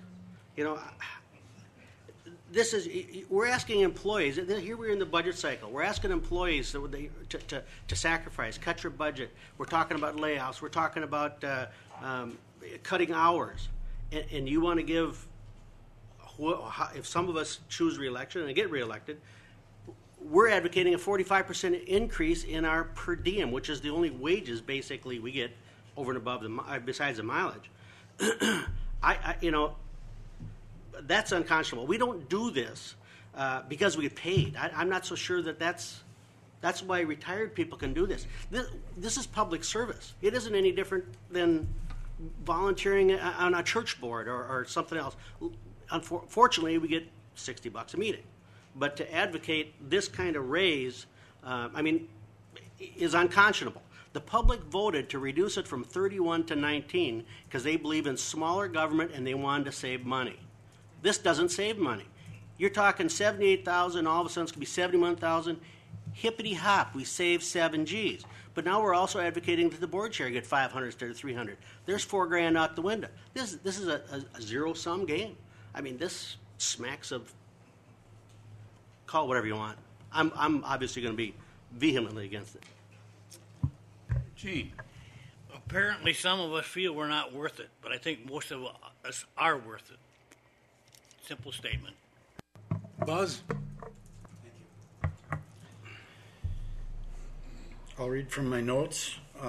Given today's economy, given the foreclosures cited earlier by Supervisor Hermsen, given the Hudson community is up in arms about the school board's desire to raise the salary of its teachers against great opposition, I'm not saying I don't think they deserve it. I believe they do.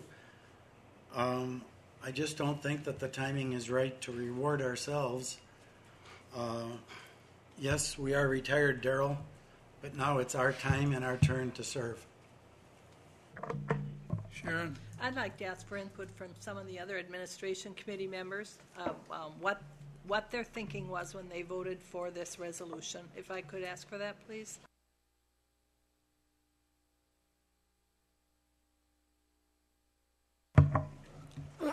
Well, I would start out with it that I voted in my mind no, because I don't need it. I didn't think it was necessary. Then I got to looking at the number of people that we're going to ask to come in and have a heavy load to carry on the county board. $60 has been our per diem for number of years. I thought maybe it would be an incentive to some new, younger people to come in and dedicate their time to the county board.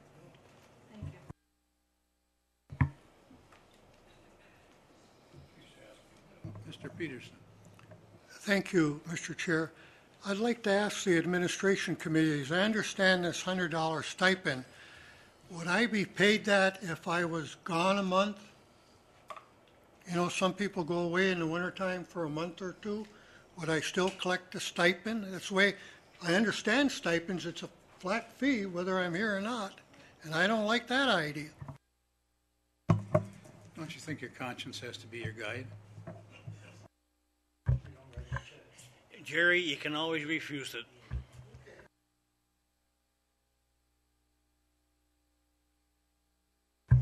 I think the administration committee was trying to find some common ground that we could all agree on. We all put a great deal of time into coming to meetings and doing our homework before we get here. And I think that $100, when you think of this economy, yes, but it's not very much money, not for the time that is asked of all the supervisors. And it's going to get only worse when we go down to 19 members.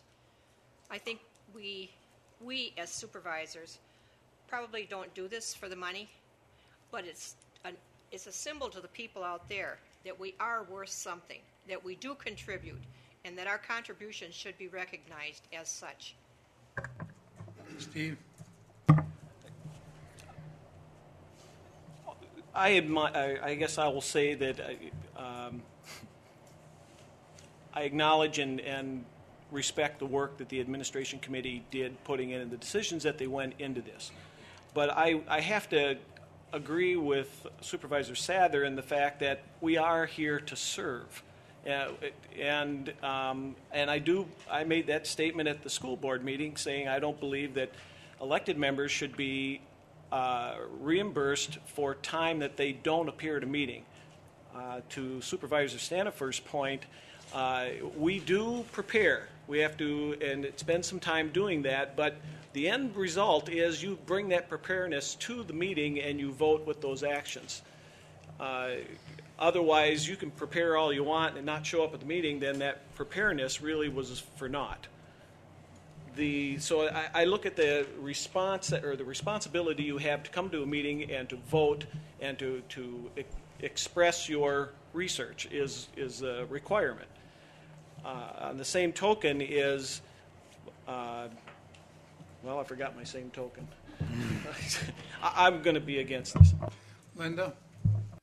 Well, just doing some quick math here, it looks like it would come out on a per-person average basis to be less than the figure Darrell quoted earlier, because if you can only be on 2 committees, that's 2 meetings a month. So you add that into the $100 and you get about $2,640 average per year, which, as I said, is less than the $2,750 that Darrell quoted. Mr. Chairman, I don't disagree with what Supervisor Lucky just indicated. The math that I used simply tried to compare apples to apples. So it took the same average times 19 that we've got at 31, and I said if they went to the same number of meetings plus the $100 per month, here's how much it goes down. But you also heard me say, which I can't quantify, I believe that there will be a fewer number of meetings with the streamlined structure, which means then that your logic is right, that number will go down further. Okay, any other discussion? Ken?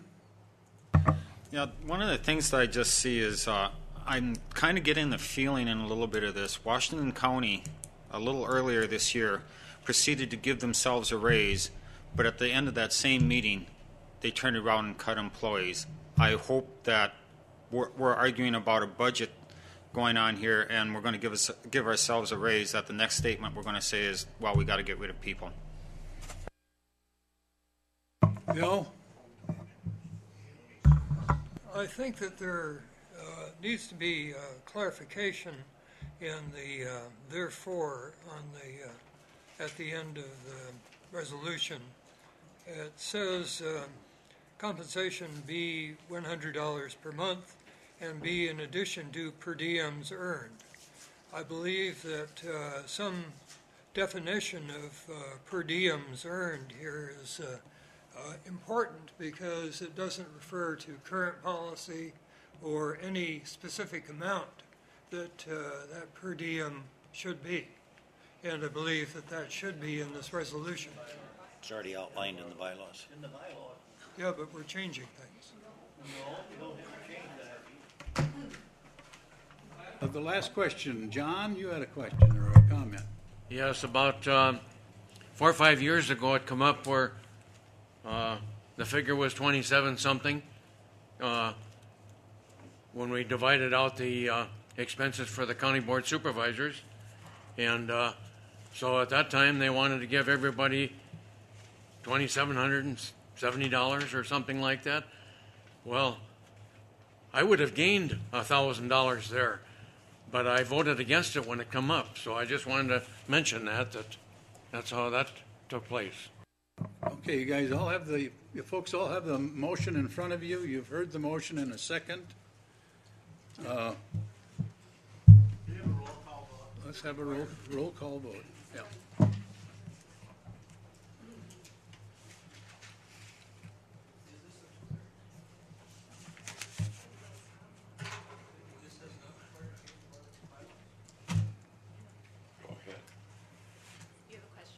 No, there's any more questions.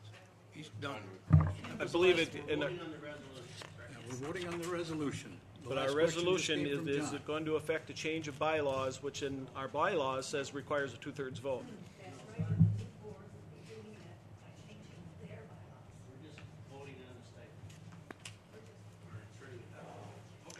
Lauren Sather. No. Richard Marzoff. No. Sharon Norton Bauman. Yes. Roger Rebholz. Yes. Bill Cranmer. Yes. Daryl Standifer. Yes. John Borup. No. Steve Hermson. No. Kenneth Colby. No. Linda Lucky. Yes.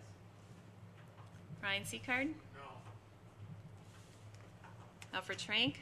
No. Julie Spear. Yes. Bill Peavy. No. Gerald Peterson. No. Charlie Grant. No. Roger Larson. No. Richard King. Yes. Frederick Horn. No. John Mortensen. No. Esther Wentz. Yes. Jean Retz. Yes. David Peterson. Yes. David Osnes. No. 14. 14, 15 is 20. 6, 7, 8, 9, 10, 11 is 25. 10, 14. Yeah, 10 and 14.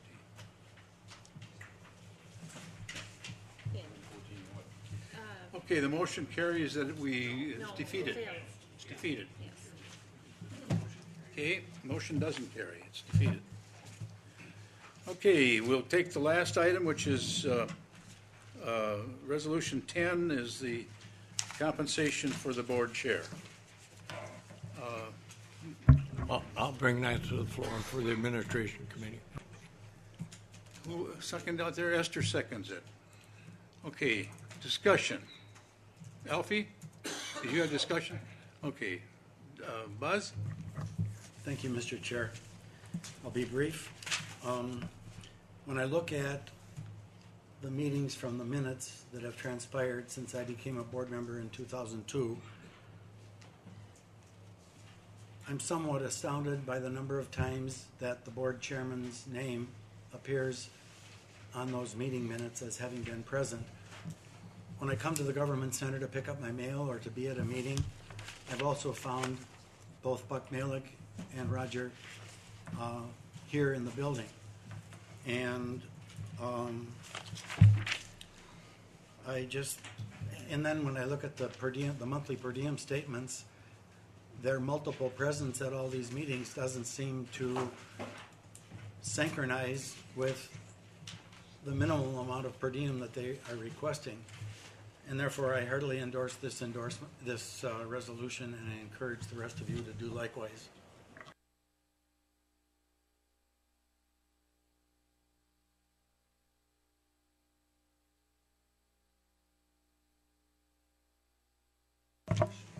You have the motion in front, a resolution in front of you. It's a roll call vote. Richard Marzoff, Yes. Sharon Norton Bauman, Roger Rebholz, Yes. Bill Cranmer, Daryl Standifer, John Borup, Steve Hermson, No. Kenneth Colby, Linda Lucky,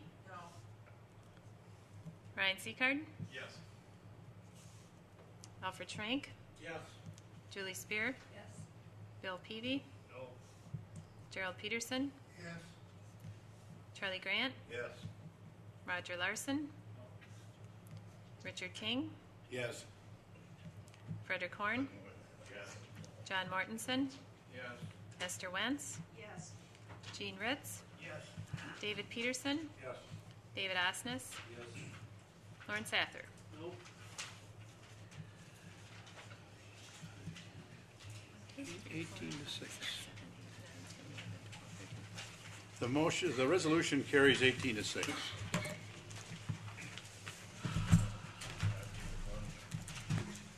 Okay. Reports, county clerk's report of correspondence and rezoning. I have nothing to report on for rezoning and no correspondence. I do, however, would like the administration committee members to stop up and sign a couple of resolutions. Thank you. No other announcement, no other announcement. Anybody else have something they want to announce? If not, we are adjourned.